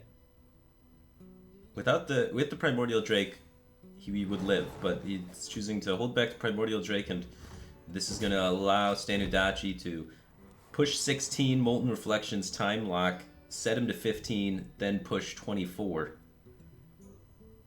Which, Hell of a lethal setup. yeah, that's a good one. He's one off, though, but, right? Oh, no, it's exact lethal. No, he's got it, I think. Yeah. Molten Reflections coming in strong here. That was good. He saw that from a mile away. Stanudachi clearly plays some Giants Mage in his free time for fun. This is a sweet game of Hearthstone. Yeah. The old Molten Giant, Molten Giant, Molten Giant, lethal. Right, you set him to 15, they're at 24, you kill him. Yeah. Yeah. Team Europe. Falling back into it. That was one of the more impressive lethals I've seen in a long time. Yeah, I mean, it was exact lethal after, what was that? 40 damage of Molten Giant attacking. Yeah. Exact lethal if your opponent Feral Rages. And it was like technically like 3 turns because it involved taking an extra turn. Yeah. Yeah. That was good. Wow. All right, 3-6. Go Europe. China gets an opportunity to counterpick against the Molten Giants Mage, and now that they know what they're up against, it's really an exploitable deck. When your opponent has Molten Giants, it's good to know about it. Right. This is way, way, way easier to beat when you know what's going on. So, For instance, had the Jeju known what was going on in that game, he could have just not attacked his opponent, left him at 30. yeah, and just armored up past, like, as high as he possibly could, and then the max giants you would have to beat in one turn is 4, and it would be a lot harder for Standinachi to get there with them. Couldn't play the Moltens ever. Or unless you think maybe he's running Moltens and no Arcane Giants? No, he probably run both. Yeah, he'd probably run both. So... Okay, so what's the best way to counter Molten Giant Quest Mage? Quest Rogue is fine. I imagine Shaman's good. Any sort of aggressive mage is fine. Any sort of aggressive paladin's fine. I don't think Quest Rogue works. Silence Priest could probably get the job done. I think almost all of their decks except... I was going to say Warlock and Priest would be great, but he's going to go with the Warlock. Uh-oh. Dog with the Zoo, most likely. Typically speaking, Zoos can struggle really a lot against more the defensive mages, and even more so, Reno Locks and, Warlocks that damage themselves can find themselves in a bit of trouble against Mage. Yeah, Molten Giant with Ice Block can be a sweet little combo against any aggressive deck. It's interesting. I wonder what's going on in this Warlock deck. Maybe we'll see some Eater of Secrets or something teched in there. As Warlock is the weakest... Curse of Rafam, man. That's the sweet tech for Warlock against Curse of Mage. Rafam to beat Ice Block. Just snipe him. Right, like... In the last year standing format, you get to pick the matchup you want, and the Warlock class is really weak, so it's unlikely to win a game. So you just want to get it one win. So you take it super hard to win some matchup. And Curse of Rafam to beat Mage makes sense. I agree with that. Yeah, double Cursor of From, double Eater of Secrets. Let's beat Freeze Mage. That's a good plan for Warlock. It's just such a garbage class right now. Mm-hmm. Really bad. Yeah, it's unfavored against almost everything. So just hard tech it, win one thing, get it out there. I like it. Maybe he's got the Crazed Alchemist in there to beat the Doomsayers too. Oh, I wouldn't doubt it. Double Cursor of From, double Crazed Alchemist, double Eater of Secrets. Let's go. And then 2 more, Kooky Alchemist, Kooky Chemist or something? There's more. Get the big Alchemist in there. Just really hammer it home against Doomsday. I don't know. You might be over-teching it at this point. No. What are you talking about? There's the line. You gotta walk the line. You could just turn it into garbage. Yeah, I think he caught the Eater of Secrets. I think Cursor of Fam's enough answers against the Secrets. Oh, man. Maybe 1 Eater of Secrets for the Ice Barrier. They never expect the Cursor of Fam after your Eater's Secret's their first secret. Murloc Warlock coming out for Dogagaga. China's got some memers. Not a lot of room for tech cards in Murloc Zoo. Yeah. Not everyone on the Chinese team is super tryhard. You know what's nice with that Sea Devil Stingray is a Finja. You could just ramp it out on turn 4 or turn 3 with the coin. It's really good, yeah. Alright, Malchazar's Imp into turn 2 Darkshire Librarian, discarding Silverware Golem, drawing a card off Malchazar's Imp. Gonna try really hard. Oh, the Doomsayer. No. He's not playing the Doomsayer. He's trying to play around maybe Crazed Alchemist, I guess. He's saving the Doomsayer to combo with Frostnova on turn 5. Yeah. He nails the discard. Dogagaga is a great Zoo player. Very strong, very strong. If he didn't have Nova Doom in hand, he might have just pinged over the next 2 turns on the Darkshire Librarian. And look at this power spike. That's a lot of pressure real quick. Turn 2 Librarian Silverware, turn 3 Stingray War Leader. Yeah. He just played 6 stats on turn 2, and then 9 stats of attack on turn 3. That's all gonna get shut down by Doomsayer.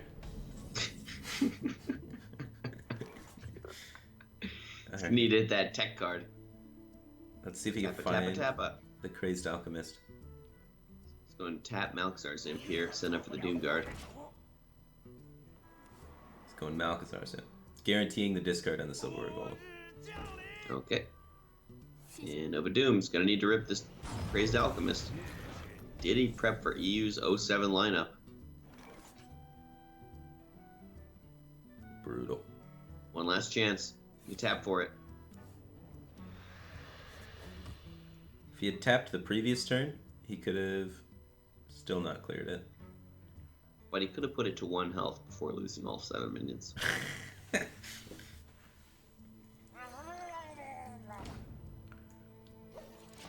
Boom. Bill Pushing face, us take forward. 4. Yeah. What up? Well, the Zoo still has more resources than the Mage does currently. Okay. Card advantage, sure. Yeah, you could outvalue him. You ever Molten Reflection and Acolyte of Pain? That Acolyte is dead. Unlucky. Strands the Silverware Golem. You get to see stuff like the second before I do. Oh, do I? I want to refresh your thing. Oh, baby. Yeah, I'll try that. You see that one? See a nice white page. Oh, well, he just traded in the 2-1. Got polymorphed to the Doomguard. Stanudachi's Pavlin booking his way right back into this. Hell yeah. Curving out with that silverware. Mm-hmm. That's an 8-8. The Mage is going to take it down. The Zoo had the perfect start and discarded the Silverware Golem, and it's not enough. Oh, wait, Soulfire off the top. Never mind. He could get in there. Nah. You got to clear it. Your opponent's got Molten Reflection in their deck. That's a problem for you. Tap first, I like that. Hits the second Soulfire to clear it with tempo. Oh my. Yeah, I'm still a second behind you. Unlucky. Alright, I'll refresh too. We'll do a group refresh. I want to be on the same page. Mm-hmm. Here comes the 07 Molten Reflection combo. You did it. It's gonna work. Doomguard will Unless- clear. Unless... It does not clear. There Doomguard we does go. clear. He's still kicking. Yeah, what position? He wants the Doom card to clear in 1 attack between the dogs. Okay. Yeah, and that's Push straight to the face. optimal. Oop. Oop. Oh, don't miss the damage. Yeah, now. There you go. There you go. There you go. Perfect.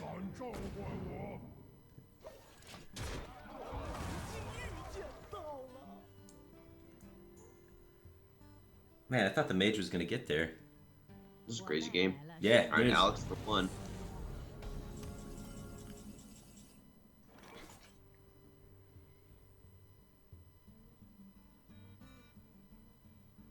So, do you life tap? Yeah, there's no way there's fireballs in Stanudachi's deck. You just keep tapping. Okay, no respect. Yeah, I don't. He runs 4 giants into 2 Molten Reflections. How do you fit a fireball in there? Sure. Yeah, there's just no way. Tap it, tap it, tap it. I would tap with confidence. This is not a good way to clear an Alexstrasza. He doesn't care about the Alexstrasza. This is even more confident that there's no fireball. Because if there is, he's dead. That is Good news. the maximum amount of confidence possible. You could ping the Tempest looking for Fireball, but then there'd be no mana to play it. I don't know. I would have liked to really see him kill the Alex there. They'll get Kabbalist Tome into a lot of things. Could have killed him. He's used both Soulfires. He does have the Knife Juggler, so I guess he's banking on like Knife Juggler juggles for the pop if his board gets frozen. But this seems like an unnecessary risk in like a huge proportions.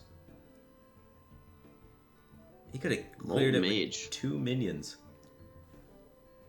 Like, what's the big rush to pop him? Yeah, I could see there being a lot of good reasons to kill an 8/8. Yeah, Mostly ice. that it attacks for 8. And then they ice block or freeze you. It gets awkward pretty quick. Wow. Kabbalist Tome's chance to kill him just went up by a large percent. There's 2 Cabalist Tomes in Standard Achi's deck, I think. It's also got that Shimmering Tempest right there. Yeah, that's increased its odds on killing him by a lot as well. Could have put the Lucari Felhound That on the probably far right. kills him.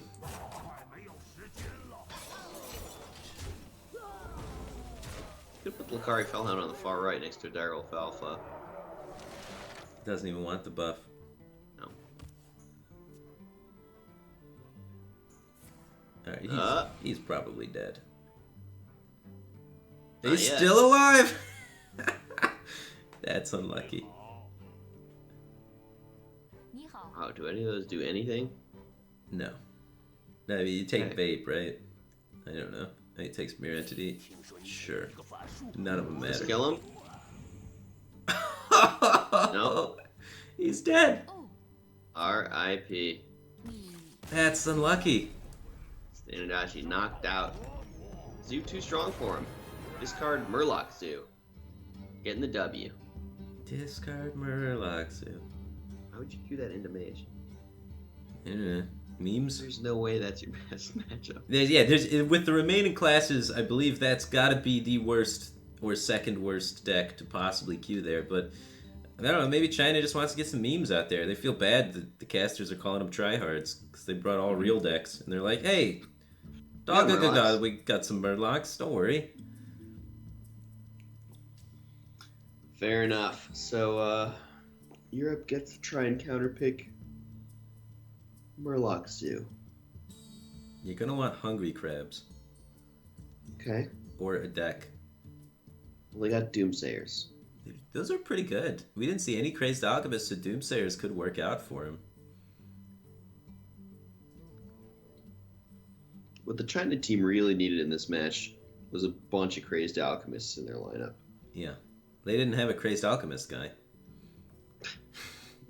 That's unlucky. Man.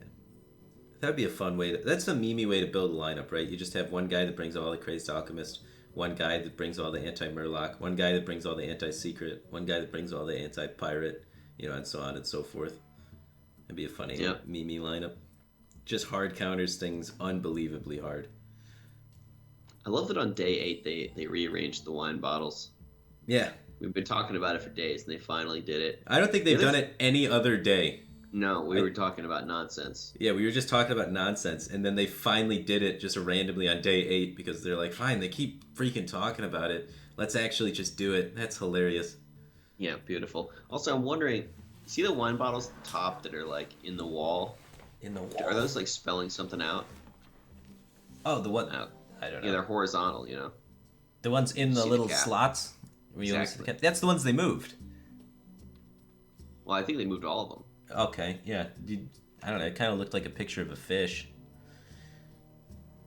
So it's best of 17 last year standing. Team China versus Team Europe. Yep. Need 9 wins to clinch it.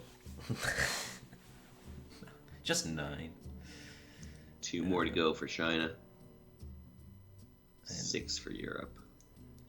It's not an easy task, but it's not an impossible task. And if there's one man that likes challenges, Stan Sifka loves challenges. Yeah, it's got a really intense pose there. Serious face. Mm-hmm. Likes to eat fruit during his matches. Get those brain juices flowing.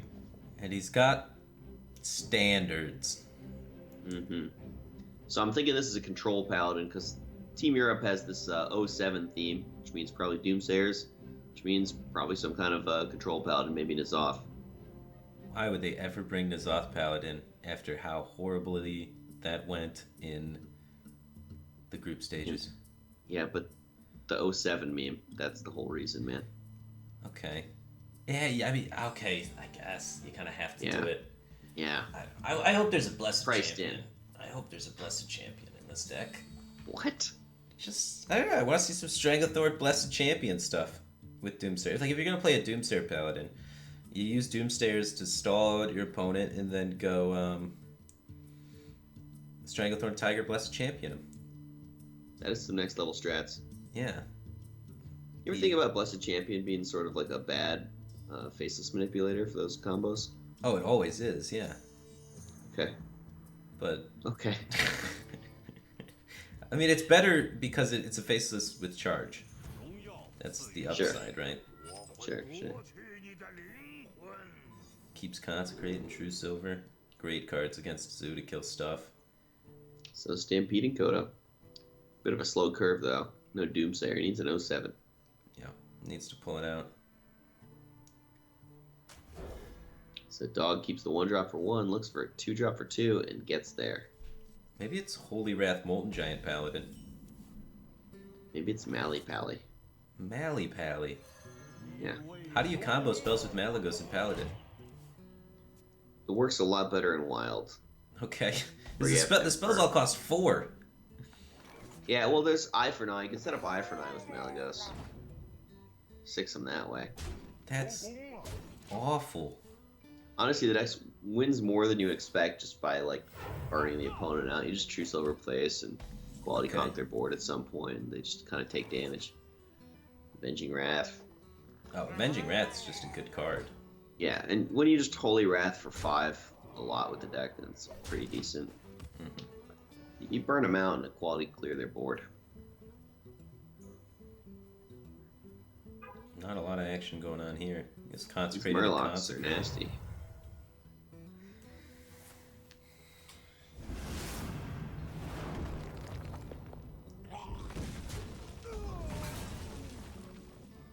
It's not looking pretty for Paladin. You could take the 50-50, try and set up lethal. I like to tap Bluegill quite a bit. Yeah. Seems like a winning position where you don't need to take risks to close out the game. Yeah. You can get some nice silverware with your Doomguard next turn. Oh yeah.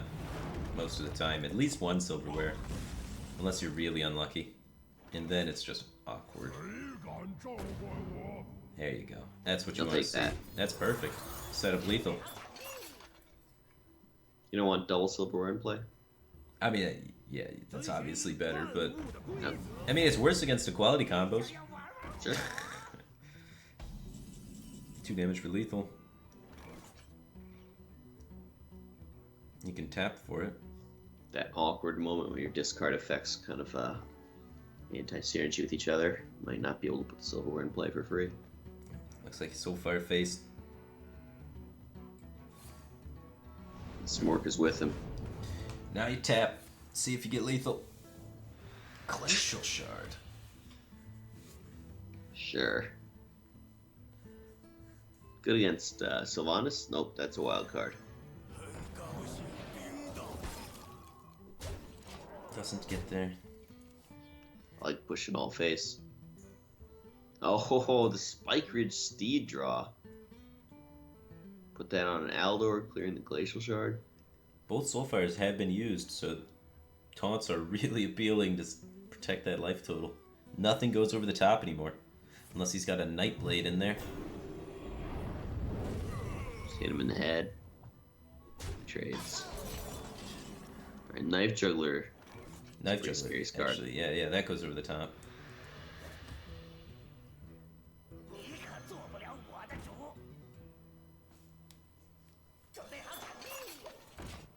And Dog's just flooding stuff out there.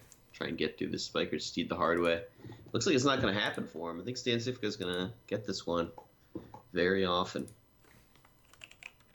You could trade the Pyro into the 3/3 or Aldor into the 1/3 Malxar's Imp and play Stampeding Kodo, or better yet, you might want to leave something up to develop Burn Bristle this turn, start healing out of range. Maybe use True Silver. Whatever removes the most stuff off the board is what I like doing. So I I like remove alt stuff. Yeah, I like going Kodo. with the Kodo. Your opponent has very limited ability to hit you over the top, so I think removing as much stuff and playing as much stuff is the best play. So Kodo Wild Pyromancer makes perfect sense to me, as it clears their board entirely and puts out the most stats you can possibly produce. And you can see why clearing the board's great looking at Dog's hand. Direwolf Alpha and Defender of Argus, these are cards that need stuff in play to get value. They're getting less value because Stansifica chose to clear on the previous turn. Alright, so now you can clear everything super easily and develop the Burn Bristle. So you might as well just do that. Maybe draw Stonehill first. Yeah. Yep. He wants to get the True Silver healing just to make sure Knife Juggler can't snipe him out of nowhere. That's fine. Super safe. Yeah. Send up lethal. And sets up lethal, yeah. It's just good.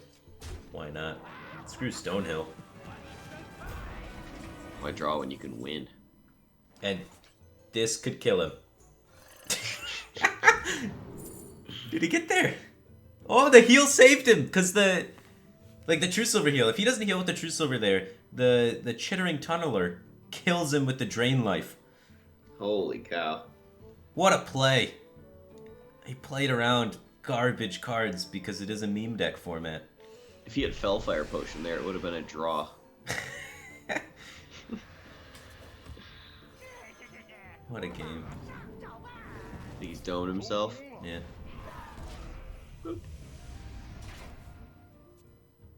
Alright, Stansifka's Paladin on the board.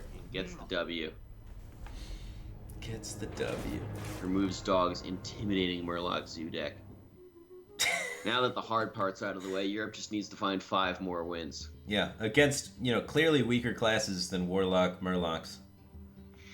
So they have to be feeling optimistic and really patting themselves on the back that they only suffered 1 loss to that deck. I gotta say, I like the inclusion of Vinja in Warlock. It's a nice way to high roll with a bad class. Oh, it makes perfect sense, actually. What do you think about the Tunneler?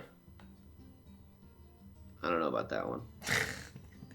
There's limited, you're trying to fit in a discard theme and a Murloc theme, and that's a lot of card slots, so do you really have room for a kind of subpar card like a Tunneler? I know, the amount of cards in that deck that kill himself are just really glorious to me. Yeah, he had a plan. It didn't involve killing the opponent. He has the, the Flame Imp dealing 3 to yourself, the Tunneler, which on average deals, way too much to yourself. I don't know, I've played the card before, and you just die. And then, what's the other one? The Murloc guy, the 4-2, which is doming you for 3 every time you play it as well. We didn't see the other one, though. There's a 2-mana 4-3. That's okay. Sort of where you take damage as well. And the Pit Lord. We didn't see Pit Lord. Oh, yeah. Squeeze that Full one in package. there. Sure. And then some Molten Giants to go with all that. Mm-hmm. I once played a challenge format against RDU where the objective was to kill yourself as fast as possible. And I got him with the, Embrace the Shadow, or whatever. The Priest card that makes your healing deal damage to you. So turn 8, I play this card for 2 mana, and then Reno Jackson myself. Sick. And he was trying to go for the Jiraxis sack pack himself. Everyone has kills, but yours was 1 turn faster. Yeah. He was going for the turn 9 kill. I hit him with the turn 8. Sniped. Mm-hmm. I mean, both relied on a 1-up. Neither was particularly reliable. No, it was really good. The amount of cycle you can squeeze in there. Your Priest, man. Priest got a great draw engine. Sure. And as Priest, you can heal your opponent the entire time to prevent them from just damaging themselves. Exactly, yeah. You go Wild Pyromancer, Cleric, Flash Heal their face, circle. Flash Heal their face, circle again. That sort of stuff. Sure. Alright. Stan versus China. The continuation. Now takes on Donkey Pigeons and the Shaman deck. So Stan Sifka, I think there's also Kaleno's Druid behind him. Mm-hmm. He's got support. 2 decks. Stan plus Kaleno, the bad boys to take down all of China. China queuing in a Volcano Shaman against this Paladin. Oh, with Ancestral Spirit, this is an Azoth Shaman. Azoth Shaman.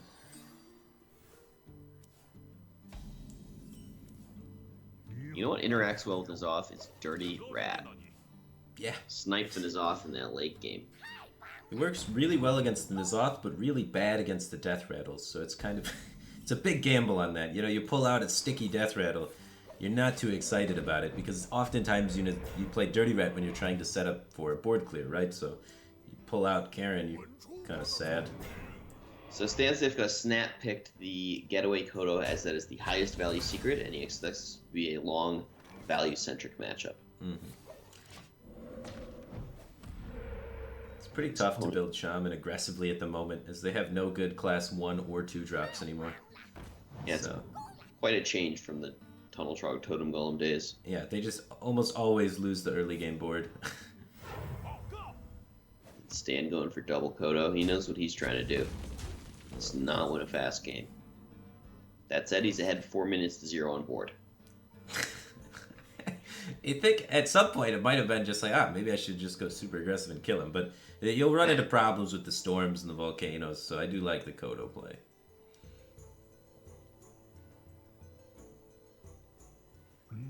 Awkward turn here. Totem discounts 2 thing from below, so maybe he just coins 1 out.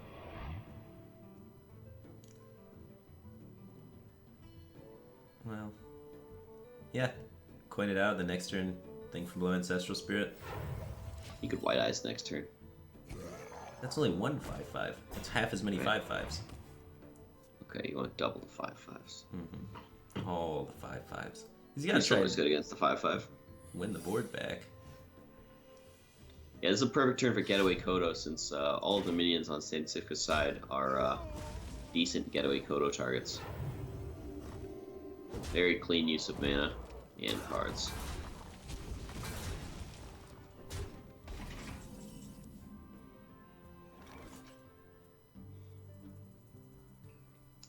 So he's going to start testing secrets here, even though he assumes it's Kodo. When he plays a minion, that tests Repentance. Seems like a pretty natural White Eyes turn, since White Eyes costs 5 and he has 5 mana. But you don't like it. You like the tempo. I like the tempo, man. I like thing from below Ancestral Spirit. I don't think he needs to play it for tempo just yet.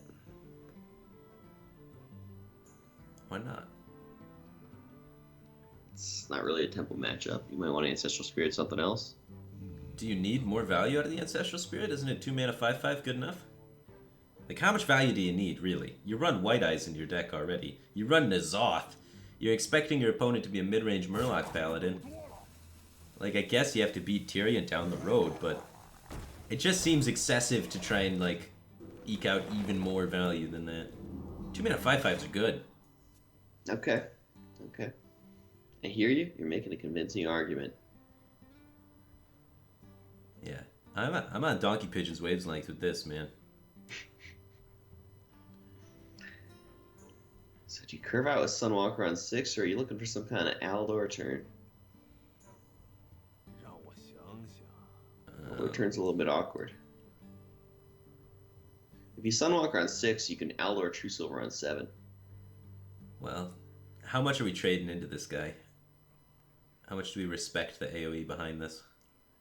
I'd kill one part of it with my True Silver and a 1/4 and play the Sunwalker. Okay. Showing it, the Faceless Manipulator, a little bit of respect as well. Yeah.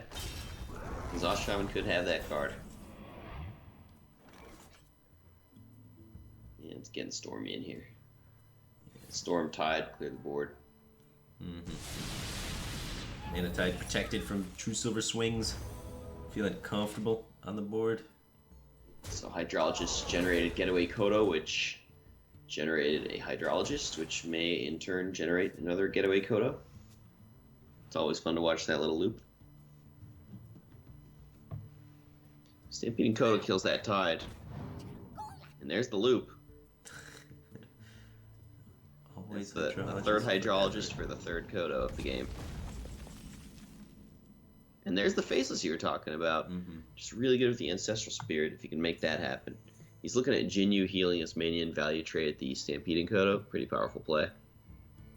Yeah. You'll leave him with 7 mana next turn, which is exactly enough for Ancestral Spirit plus Flame Wreath Faceless. Sorry, plus Faceless Manipulator. There There's no flames with it, yeah, it's just very bland and purple. I guess they're both purple. Where'd the flames come in on the other one? I don't know. Well, there he's gone. Rip. 难以置信。 You don't really need that much value in this matchup, I'd say. That's more for when you're going up against your taunt warriors or your mages and stuff like that. That's when you're going to need that additional value, but in this matchup, you gotta imagine just 2 10-10s. Or I guess 4 after the N'Zoth. 4 10-10 taunts is probably enough. Mm-hmm. So I wouldn't be Is it only surprised. 4? You can get more with these stone hills too, right? Sure, yeah, just keep adding them in there. Eventually, the whole board can just be 5/5 taunts that add 10/10s to your deck, and then you just continually drop 2 10/10s a turn for the rest of the game. That sounds powerful. I could see that being a good plan. Yeah, I like it. I think we go throw out that guy, Ancestral Spirit him, call it a day. What about the Jade Lightning Stonehill turn? That's pretty tempo efficient. Oh, he's going for a clear. A double Jade. Wow. He wants to remove every minion from the board. Play around equality at this point, I guess. There has been a lot of cards sitting in Stan's hand. Plays around a Sunkeeper Tarim. Sunkeeper Tarim as well, yeah. Very defensive line of play. Primordial Drake would be a nice clear here for Stan. And he draws one for next turn anyways.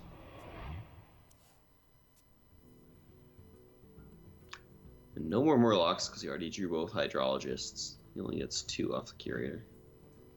So it's not a mid-range Murloc Paladin, it's more just a mid-range Paladin, or maybe even a N'Zoth Paladin, like you were saying. Yeah, we haven't quite cracked the code. But it's definitely not Murlocs, no War Leader drawn or anything like that, so... Something slower. That's consistent with the 07 theme of Team Europe.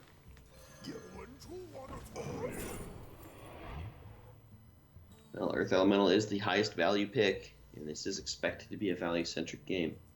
It does extend quite heavily into AoE if you play it now, though. He's thinking about playing it with Ancestral Spirit at some point in the future. Because Paladin typically don't have any sort of silence to punish that. Yeah. Now doing that against a Shaman would just be getting hexed or devolved right out of the world. Popping off that Primordial Drake.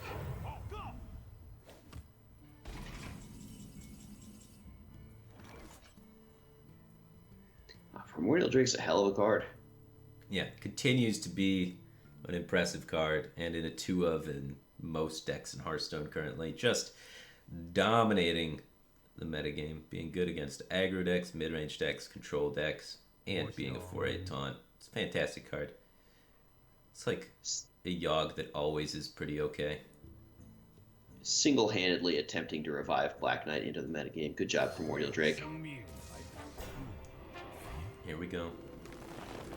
How many 10/10s taunts do you think we'll see played this game? 2. 2. Yep, Going in that's with my a hard read. 2. Yeah. 2 is a good number. I want to go with 3. I'm gonna Yeah, one up over you. is a good choice. Yeah, going over on it. You're more likely to see more than 2 than less. Sure, yeah. Especially when the equality got picked up, I got to see some extra. Because there's a chance Stan could just Yeah. die, but I saw now he's that got the I was equality. like, oh, slowing it down. Yeah. Would Sifka be the one to just die? Right now it looks like his opponent would be more likely to just die. He's got a volcano. Yeah, no one's dying. And another 5/5's coming out right now. He must attack the minion with taunt.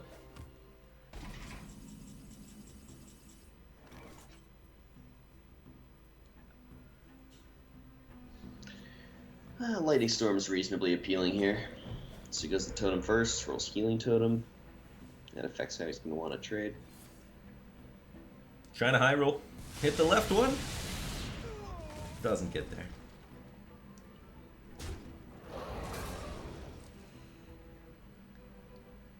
Donkey Pigeons is starting to run out of steam at this point in time. Stan Cifka's hand's still chock full of stuff. Even has 2 getaway Kodos to keep riding on. Riding on. All the getaway Kodos. Yeah, getaway Kodo with taunts is pretty nice. In particular, high value taunts like Sunkeeper Tarim and Tyrion. Oh, you gotta love it with some Tyrion action.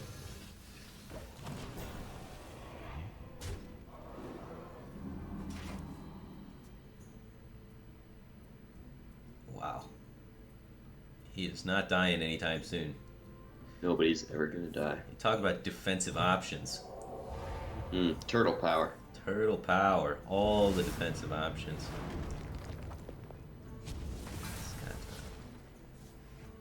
That's the second 10/10 shuffled into the deck. And I mean, not only is he turtling, he's a snapper. He's biting back.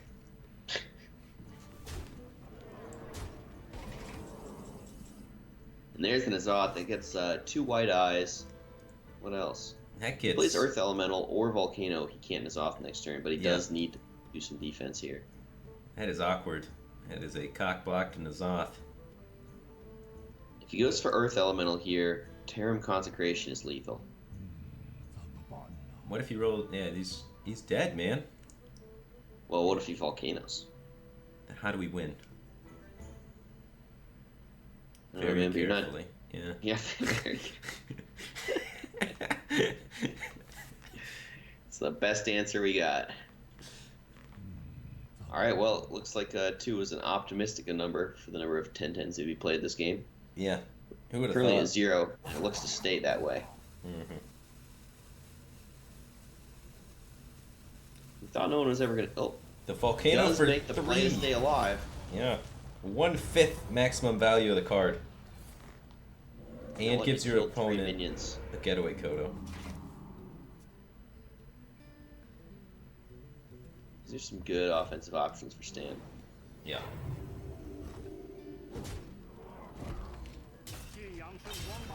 Swings of the True Silver in case his Tyrion somehow dies. He doesn't want the Ashbringer to override it.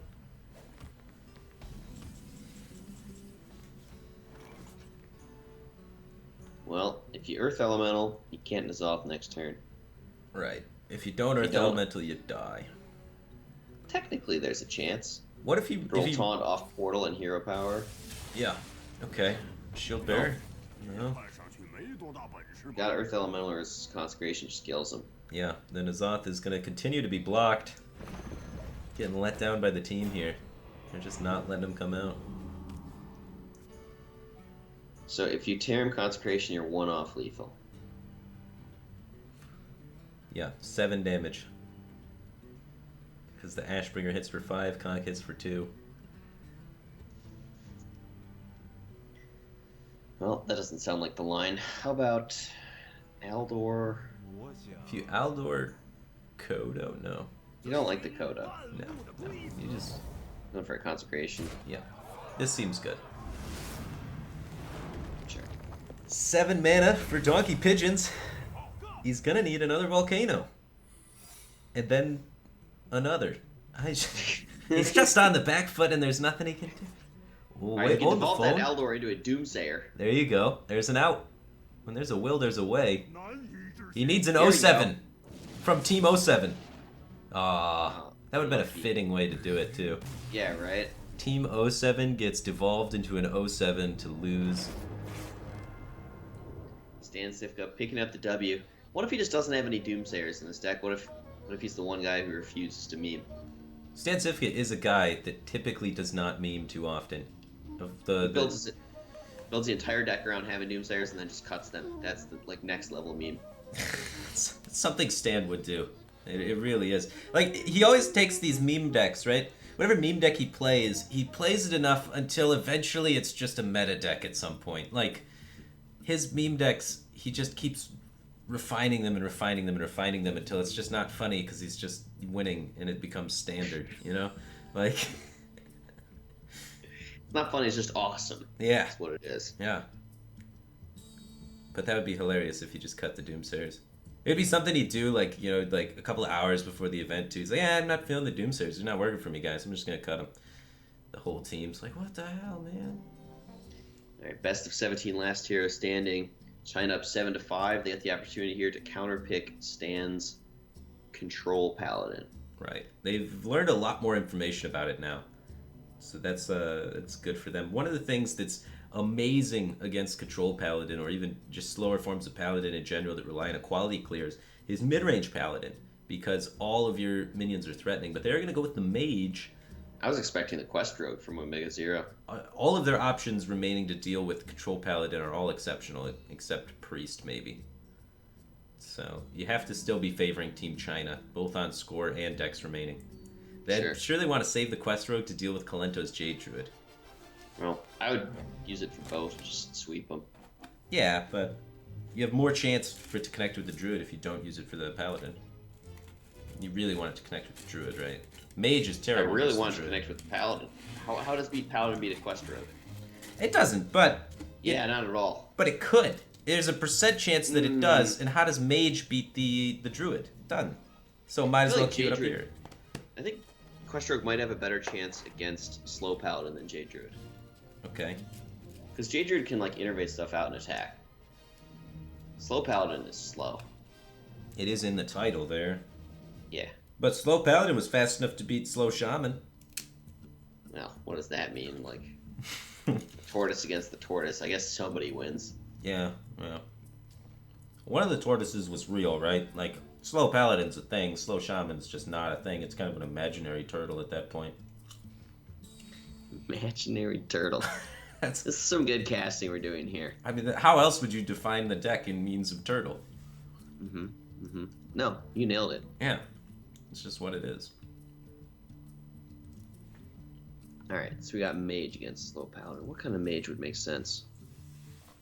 God, what if he just has quest mage? Quest mage would kill it. Nope, secret mage. Secret mage. It's been rising in popularity. It's definitely the most try-hard variant of mage you could possibly play at the current time. Once thought to be a meme. It was a meme, yeah. Like a couple months ago, it used to be a meme, and now all of the sudden, it's people are getting win rates with it. It's been refined. People are popping off. Popping off. Look at this combo. Oh, man. Arcanologist into Kieran Tor Mage plus the secret from Arcanologist. Oh, and he's got the Crystal Runner out for 4 mana after that. That is crazy strong. That's the strongest curve in Mage I've seen without a Mana Worm to date. Yeah. Pretty nice. Oop. Spellbender against Paladin. Oh, that's huge. Get that Spike Ridge Steed. But the timing is going to be awkward with this, and you kind of have to play it, right? Because the Hydrologist hasn't been seen yet. The Hydrologist secret could come out and just ruin it, right? Oh no, it only fires when you target it on something. Yeah. I don't know what I'm There's talking not about. a whole lot the Paladin can do about it. Yeah. Other than not play Spike Ridge Steed ever. That's huge. That's why they're And queuing this one up. It's going to look a lot like an Ice Block as well. Right. So you might not play around it. Might just be like, oh, there's Ice Block. Well, Nah, you don't play Ice Block in this deck, do you? That's not tempo. sometimes you do, just because the guaranteed activation on the Valet is Secret. pretty good. Sure. And you do run Alexstrasza Pyroblast, it looks like, in this variation at least, so Ice Block's good with those cards. Picking up a nice value trade there with the Aldor. Doing its thing. He's looking at Burn Bristle versus Hydrologist Secret. Goes for the Hydrologist. Yeah, play around Mirror Entity a little bit better, and then he can get the secret ready to play around Counterspell. Now he knows a lot of information. Not Mirror Entity, not Counterspell. Goes for the Getaway Kodo. So this turn could be Primordial Glyph and Arcanologist, setting up for a turn 5 Secret plus turn 2 mana Cabal Crystal Runner. Okay. Yeah, you're kind of worried about Consecrate, I guess, if you play out a 4 mana 5/5 here. You'd have to trade. Starts the value trade, pops the Kodo. Interesting. This just gets punished further by Consecrate. Doesn't line up well at all. Stan opened himself up to have this option going to this turn by using the secret on the previous turn. Like, he tested for counterspell so that if he wanted to try and consecrate down the 5/5, he could safely. Good sequencing from Trunks there, thinning the secret out of his deck before playing the Arcane Intellect to minimize the chance of drawing a secret from Arcane Intellect.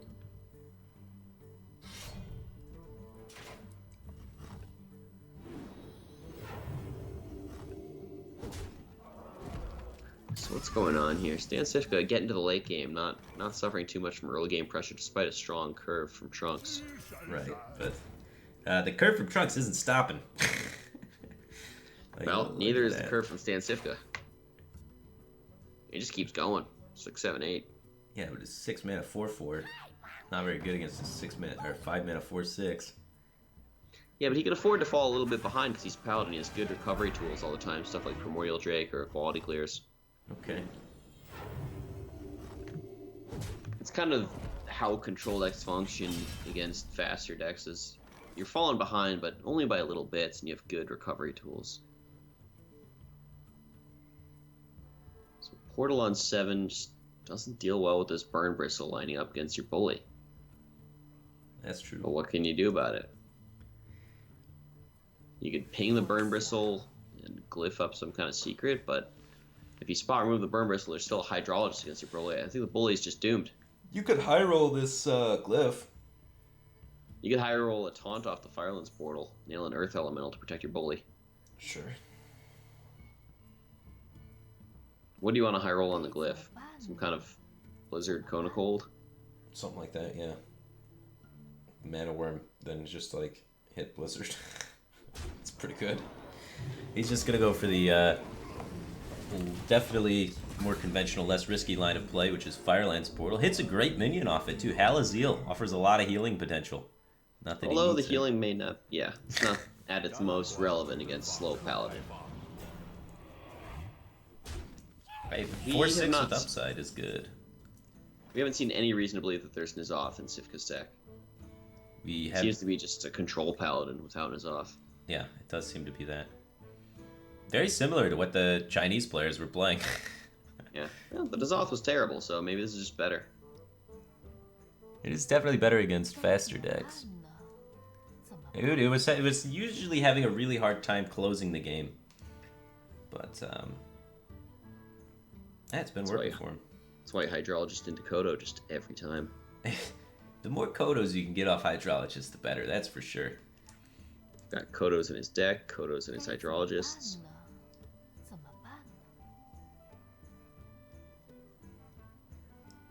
Interesting turn here. Set up the counterspell for the lay on hands turn, maybe. Yeah, one of the great things about a secret coming down, going into your opponent's turn 8, is they don't play Tyrion because they're too afraid. It could be Mirror Rope's Entity. burning. He's discovering Primordial Glyph. This could get ugly. Takes a Like- portal. That's like a hell of a that. card. Yeah. 5 mana, deal 5, gain 5. Spawn 5. That worked out badly, actually. That was just not clean at all. No, the 4/4 having to trade in there after the fact, not pretty. But the Mana Worm's a 3/3, so it doesn't die to Stampeding Kodo. That's a positive outcome. Or does it die to Primordial Drake? Yeah, It's just barely out of range of everything. safe little worm. 我想， And Trunks does have board control, looking at a turn 9 Alexstrasza plus Spork potential. It's a good potential. You're going to want to try and stop that as Stan Sifka. Well, there's a getaway Kodo, and he doesn't pick it for the first time with this deck, you know, in 3 games. Yeah, Or he's no, he did pick something else earlier, I think. valuing the tempo a little bit here. If you Redemption and Acolyte of Pain, you get an extra draw off of it. Yeah, needs to try and find these equality combos. He's got one Well, for I like 10, but He could Alex face, but then he's vulnerable to an equality clear. Crucially, Stan Sifka will not have 10 mana for the equality Primordial Drake, but he will have minions in play for the equality. And trading. man, look at all these Hydrologists. Why did we trade? He wants to have the counter spell set up for when he Alexes and goes face. He also wants to kind of clear the board. Oh, I don't know. What? I do not know. The fear of repentance, maybe. And then he tested the secrets with the Mana Worm, learned it wasn't repentance, and now it's okay. But I don't like it. The Spellbender for Trunks is just Excuse me. not doing anything since Stan has not drawn a Spike Ridge Steed. Yeah, it hasn't really worked out. We did see a Spikered Steed is in his deck from the previous game, but yet I to would find expect there it. to be 2. Yeah, His I double mean- Stampeding Kodo, it's a good setup for the Steed. Oh yeah, it's just a great card to have for sure. That too. If you're not playing N'Zoth, you need to find cards that can, get enough value to win somehow. Steed fits the bill.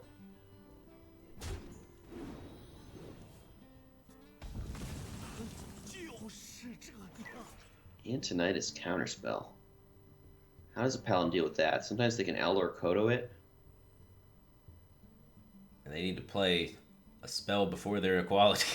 You can do the Hydrologist, Secret, Wild Pyromancer equality play. This Antonidas goes a long way to explaining why Team China queued this mage into slow Paladin. Antonidas is a hell of a card against Paladin. Yeah. Yeah. Especially with Counterspell. Well, when you know your opponent has a Hydrologist in their hand, it makes it a lot less appealing to go in with the Antonidas Counterspell.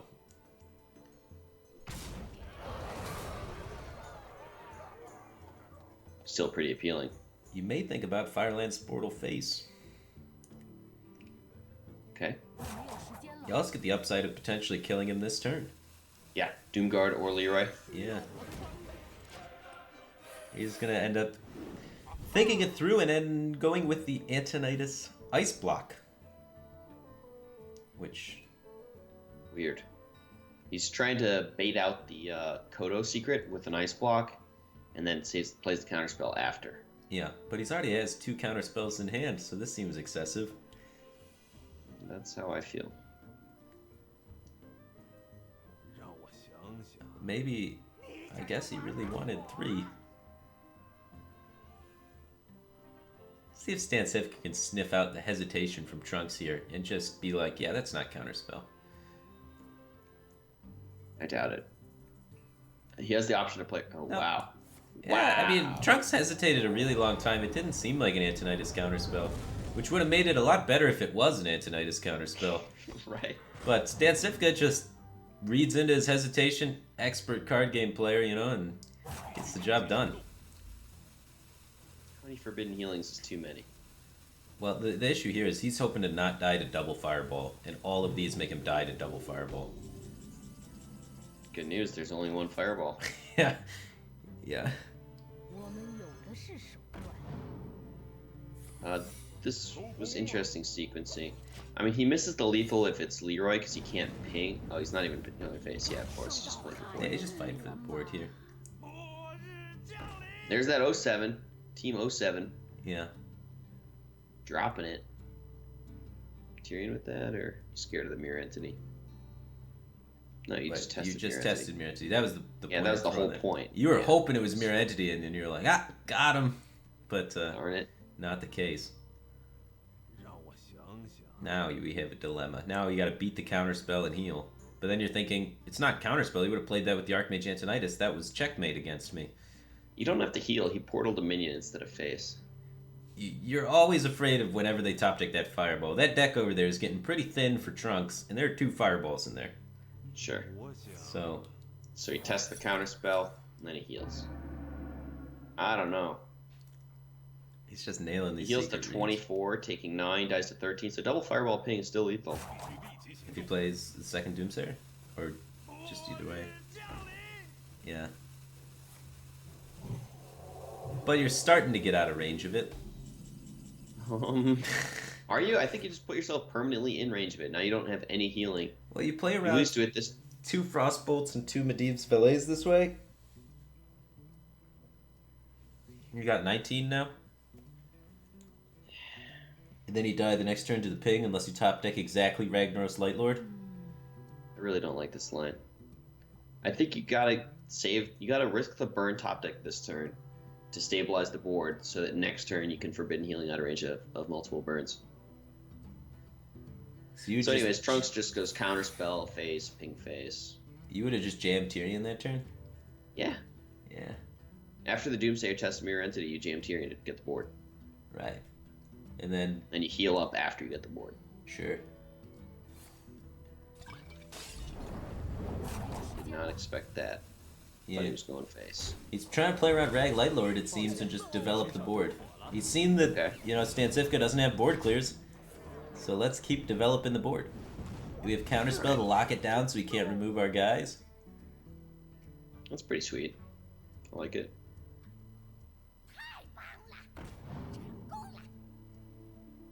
Is he gonna get away again? Seems like the noble sacrifice for some defense has some merit to it. Yeah. I can get behind that. Doesn't really want to die. Yes, he does.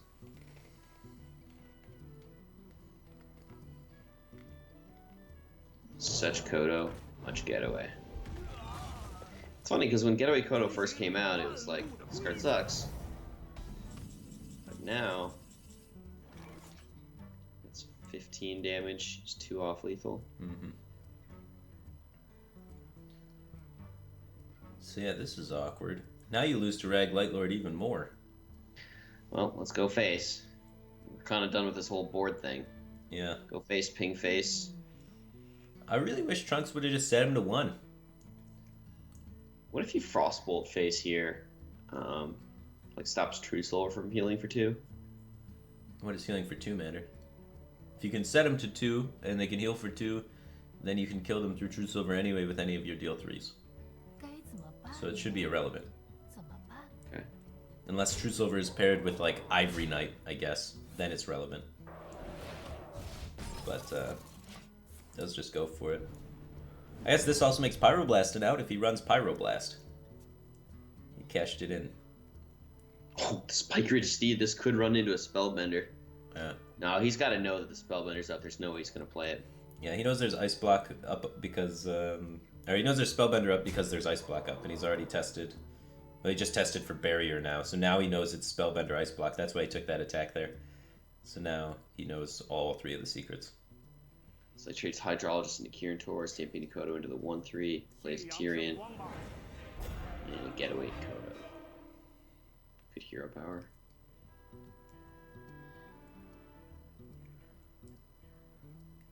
Man, that Kodo is going to be so awkward. The Kodo being damaged lowers the odds of Light Lord healing you, so I think you just go face, yeah. And he's dead. And that's lethal. Trunks picking up the W for Team China, eliminating Stan Sifka. I believe Europe's only hope is now Kaleno's Druid. It all rests in the hands of K-God. Gonna need to reverse. The What world. is it, 4 games in a row? 4 games. Yeah, he's got to take down a lot of Team China. Including a Rogue. Yeah, with That's a scary thing to do with the Druid. it's tough. It's tough. And the Secret Mage can't be that great for Druid, as it just has really strong early game tempo plays. If it hits that curve that it had this game, it's gonna be able to run away with it against a Druid. And he still has to get through a Paladin. Paladin typically really strong against Druid. I would say, and a Priest. All of the remaining decks for China are pretty good versus Druid. If Kaleno manages to pull this one out, I will be thoroughly impressed. Oh wait, we're assuming it's J Druid. What if Kaleno brought Token Druid? Just Okay. smorks his way to victory. Token Druid's favored versus Paladin. It's got to be favored versus this Mage. It's favored versus Rogue. And what's the last deck? I think it was Priest. And it's favored versus Priest. If it is Token Druid, Kaleno could make this happen. Yeah, it's probably not Token. It's probably not Token Druid, but it could be. It's definitely one of the strongest decks in the current metagame. And it's got the highest percent chance to just win no matter what your opponent does or is playing. On like turn 4, that could happen. Innervate Finja tends to swing some games. Innervate anything in that deck can be insane, but we're going to be back right after this. Kalento is going to try and reverse sweep and take it for EU. Stay tuned, don't go anywhere.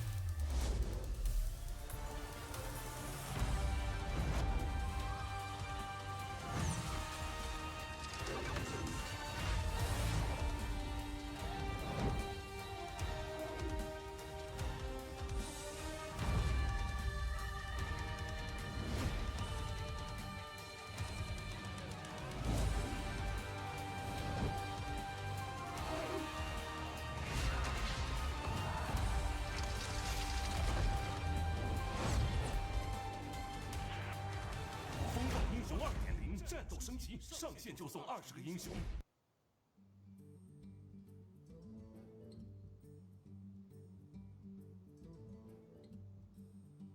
All right, welcome back to EU versus CN. Day number 8, the show match day. We are coming to almost the end here of the show match. What the rules have been thus far is every player from both teams are given classes. They build decks for their one class, or some players 2 classes, so that all, I think we're representing all 9 classes in the tournament. And then they play a last year standing tournament as a team. So you can see players getting eliminated on either side there. And the remaining people left are Kalento. Stan Sivka just got eliminated for Team Europe with his Druid. And he has to defeat Omega Zero's Rogue, Hamster's Priest, and Hope's Paladin. But first he has to take down Trunks' Mage. And he has to do this all without losing a single game. Could be tough. Most likely scenario, Kalena brought a Jade Druid, which is unfavored against Secret Mage, since Secret Mage can put on the early minion pressure that you need to beat a Jade Druid. Yeah, they just get in there. They have a difficult time dealing with Mana Worm.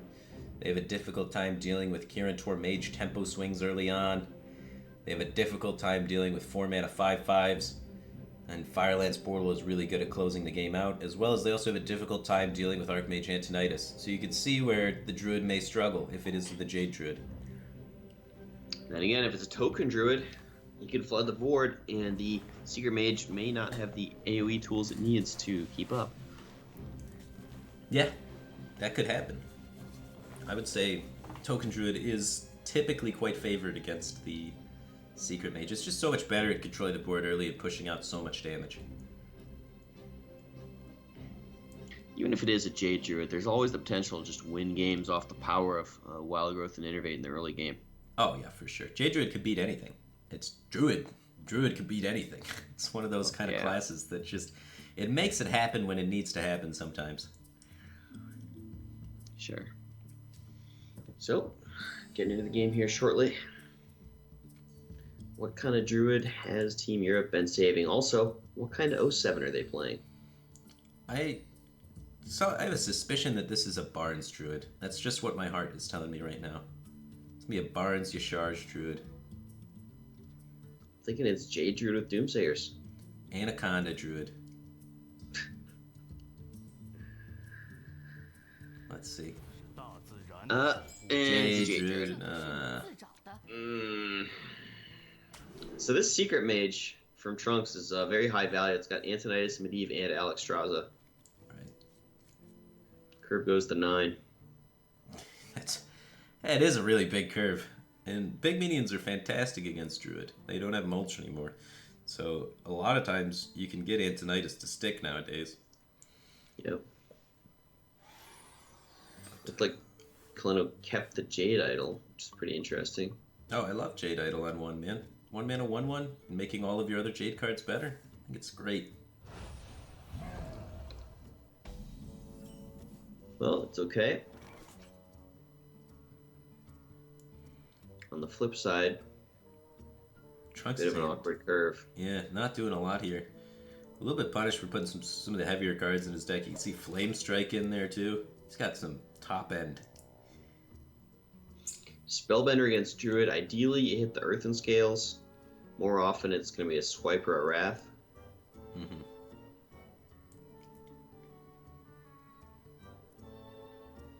I like the Innervate Jade Spirit, personally. Just get things out there to be able to contest what's coming out. You expect Arcanologist to come out the next turn. You can trade the 2/3 and Hero Power down. Accumulate things on board to help you react to whatever they're doing. Sure. And then just top deck Jade Blossom for the following turn into Nourish. Sure, yeah, that would be that'd be the best way to do it. It's just like I hate falling behind against Mage, so I like just getting things out there on the board as fast as I can. Sure. Good turn Wow, for that's a lot of Arcanologist. top end. That is the greediest Secret Mage I think I've ever seen. Nah, he's got Ice Block in there for defense. He's fine. I think the greed helps him in this matchup, right? But the disadvantage is like it causes hands like this occasionally where Yeah. it doesn't look pretty. Quite awkward. Yeah.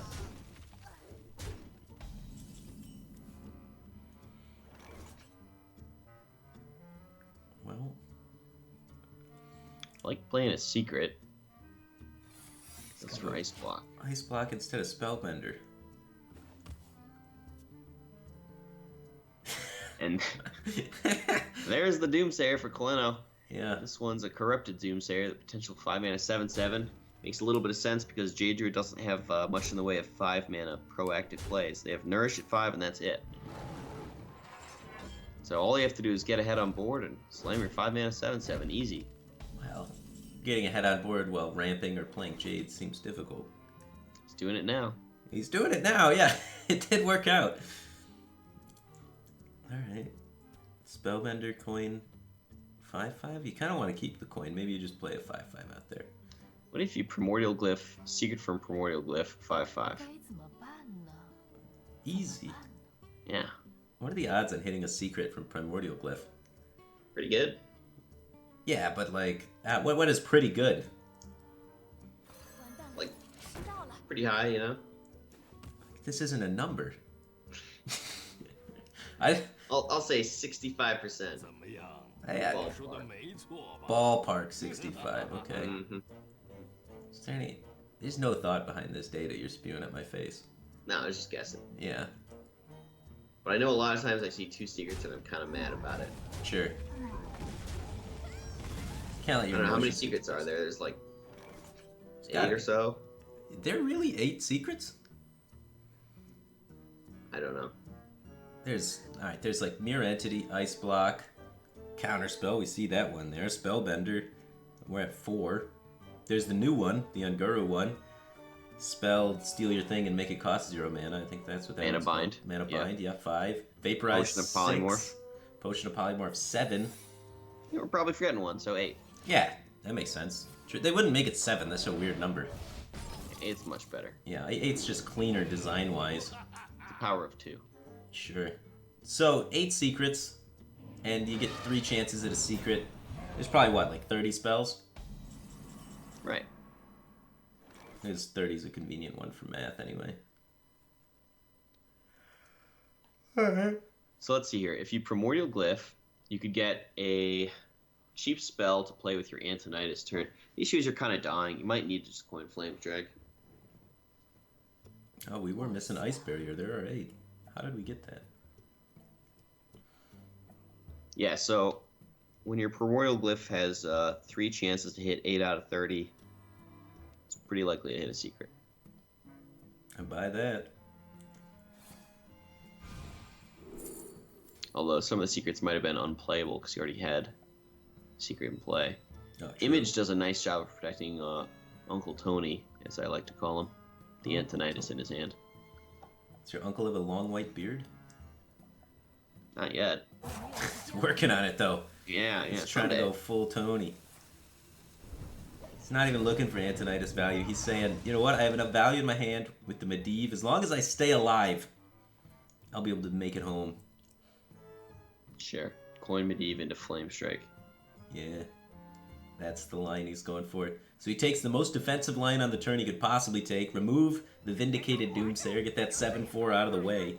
And Kalento senses this weakness. He sees it, he's like, wow, you really panicked to try and kill my 7/4. Let's play another 4 health minion. Yeah, let's see what you got. Yeah, Turns out what he got is a Flame Strike. sure. Debated. Sets up the Volcanic Potion, too. Makes this Primordial Drake a little awkward for Kaleno. Kaleno has both kinds of Doomsayer in his deck. Yeah. Vindicated and unvindicated, right? Or whatever it's called. What is the is it called corrupted? Is it called It's corrupted, yeah. Is It's it corrupted? and regular Doomsayer. really? 应该 Yeah, yeah. 如何应对？ Pretty sure. I thought it was something else. And I think it's corrupted. I think there's like a chain of corrupted cards. Which is like old cards but different. How does Vindicated Doomsayer? Dang it. I googled it. I knew it wasn't corrupted. Google OP. 应该 Yeah. 如何应对？ Oh, good job. No, wait. It's validated. I can't read. I can Google, but I cannot read. Okay. No, halfway there. So Wrath goes into the counter spell. You'd rather get his Wild Growth counterspell, but Whew, that's a good top deck. yeah, the Antonidas Coin Frostbolt Aha. is exactly what he needs to win this game.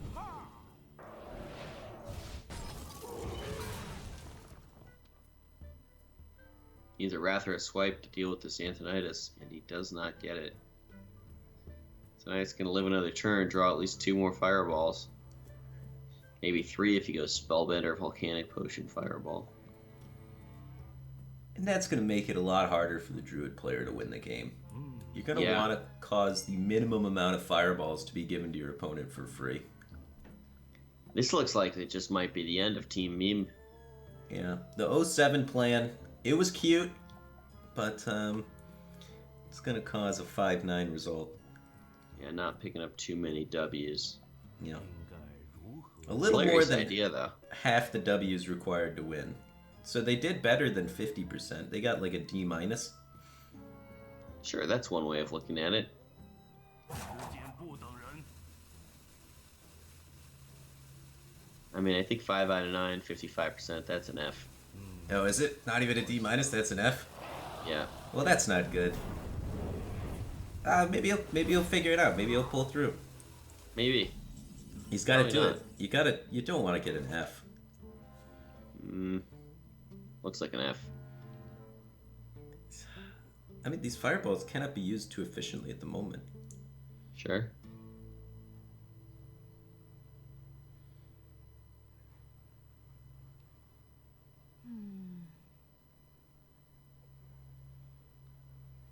Well, how do you play this turn?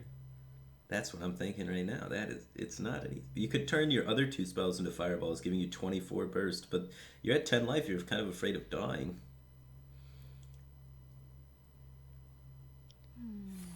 It's for a Spellbender. Yeah, this is the first thing that kind of jumped out at me is jamming the Spellbender. He's just gonna try and take. He gets 3 fireballs this way and develops a 0 mana 5/5. Sets up to be able to fireball down the Primordial Drake while getting another secret out there to be defensive.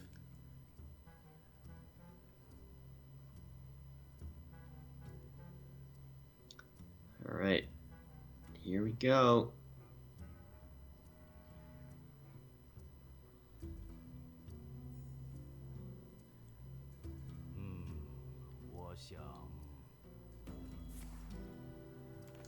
Draw first.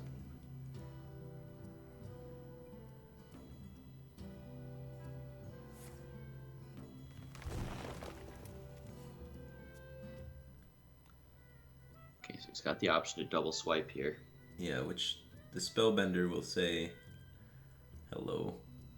Yeah, the Antonidas still dies though. Yes. Yes. Just protects the Cabal Crystal. 时间不等人。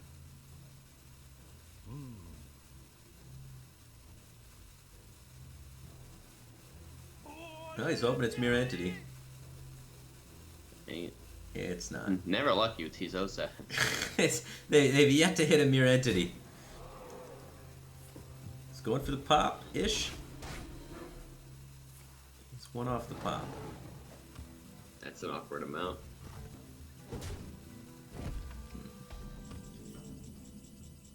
Well, Fireball ping down the Drake, double trade into the other guy. Fireball face. It does sound pretty optimal. And then you get popped, and then you defensive Alex draws up while pushing more face damage with your minions. Yeah, Goes for Volcanic Push instead. sure. Not using fireballs this turn, just trying to accumulate wealth of fireballs. No, there he goes. That's why you get to squeeze in an Arcane Intellect. I like it. More fireballs per turn. You'll end the turn with 9 cards in hand. Right. Because it's 7 right now, Arcane Intellect draws 2, and a Fireball is +3, -1 for the Arcane Intellect itself. It's a net of +2. Chooses not to. Weird. Yeah, he could have gained 2 cards from his deck and a fireball. Seemed like a pretty good value play. I, Maybe he did the math on this lethal with Fireballs, so it's like, I need this 1 damage.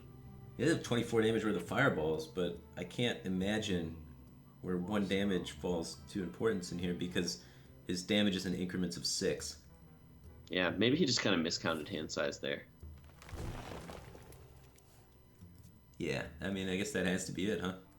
That is the third 07 in Kalona's deck. Triple Doomsayer.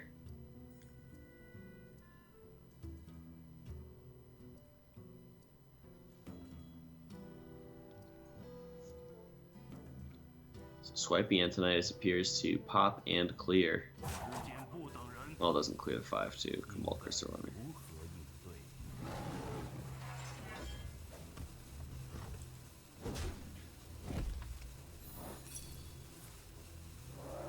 Successfully pops the opponent, sets up lethal with the swipe.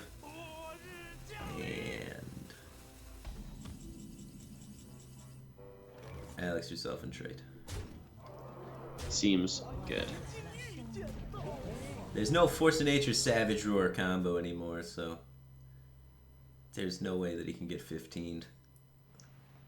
Too bad you can't go Force, Roar, Innervate, Hero Power, kill him. The good old days. So, Kaleno can hang on for another couple of turns here.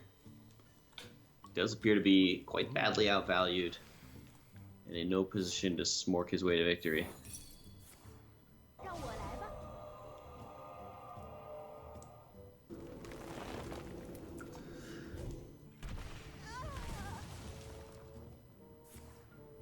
Well, even though it seems grim for Team EU, you have to appreciate they went in with the memes. They put an 07 minion in every single one of their decks.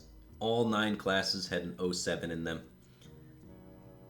It's one off lethal here, is that right? 13 plus 13. Yeah, 1 damage off of lethal. But, yeah, he'll string it together here. He'll figure something out.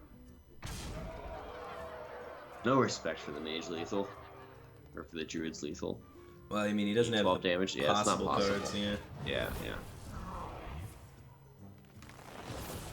Well, maybe if you had Yoggster on.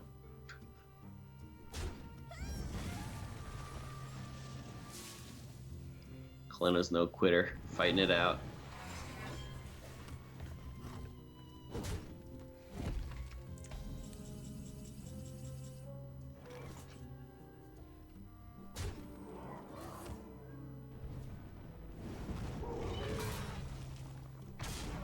And there it is.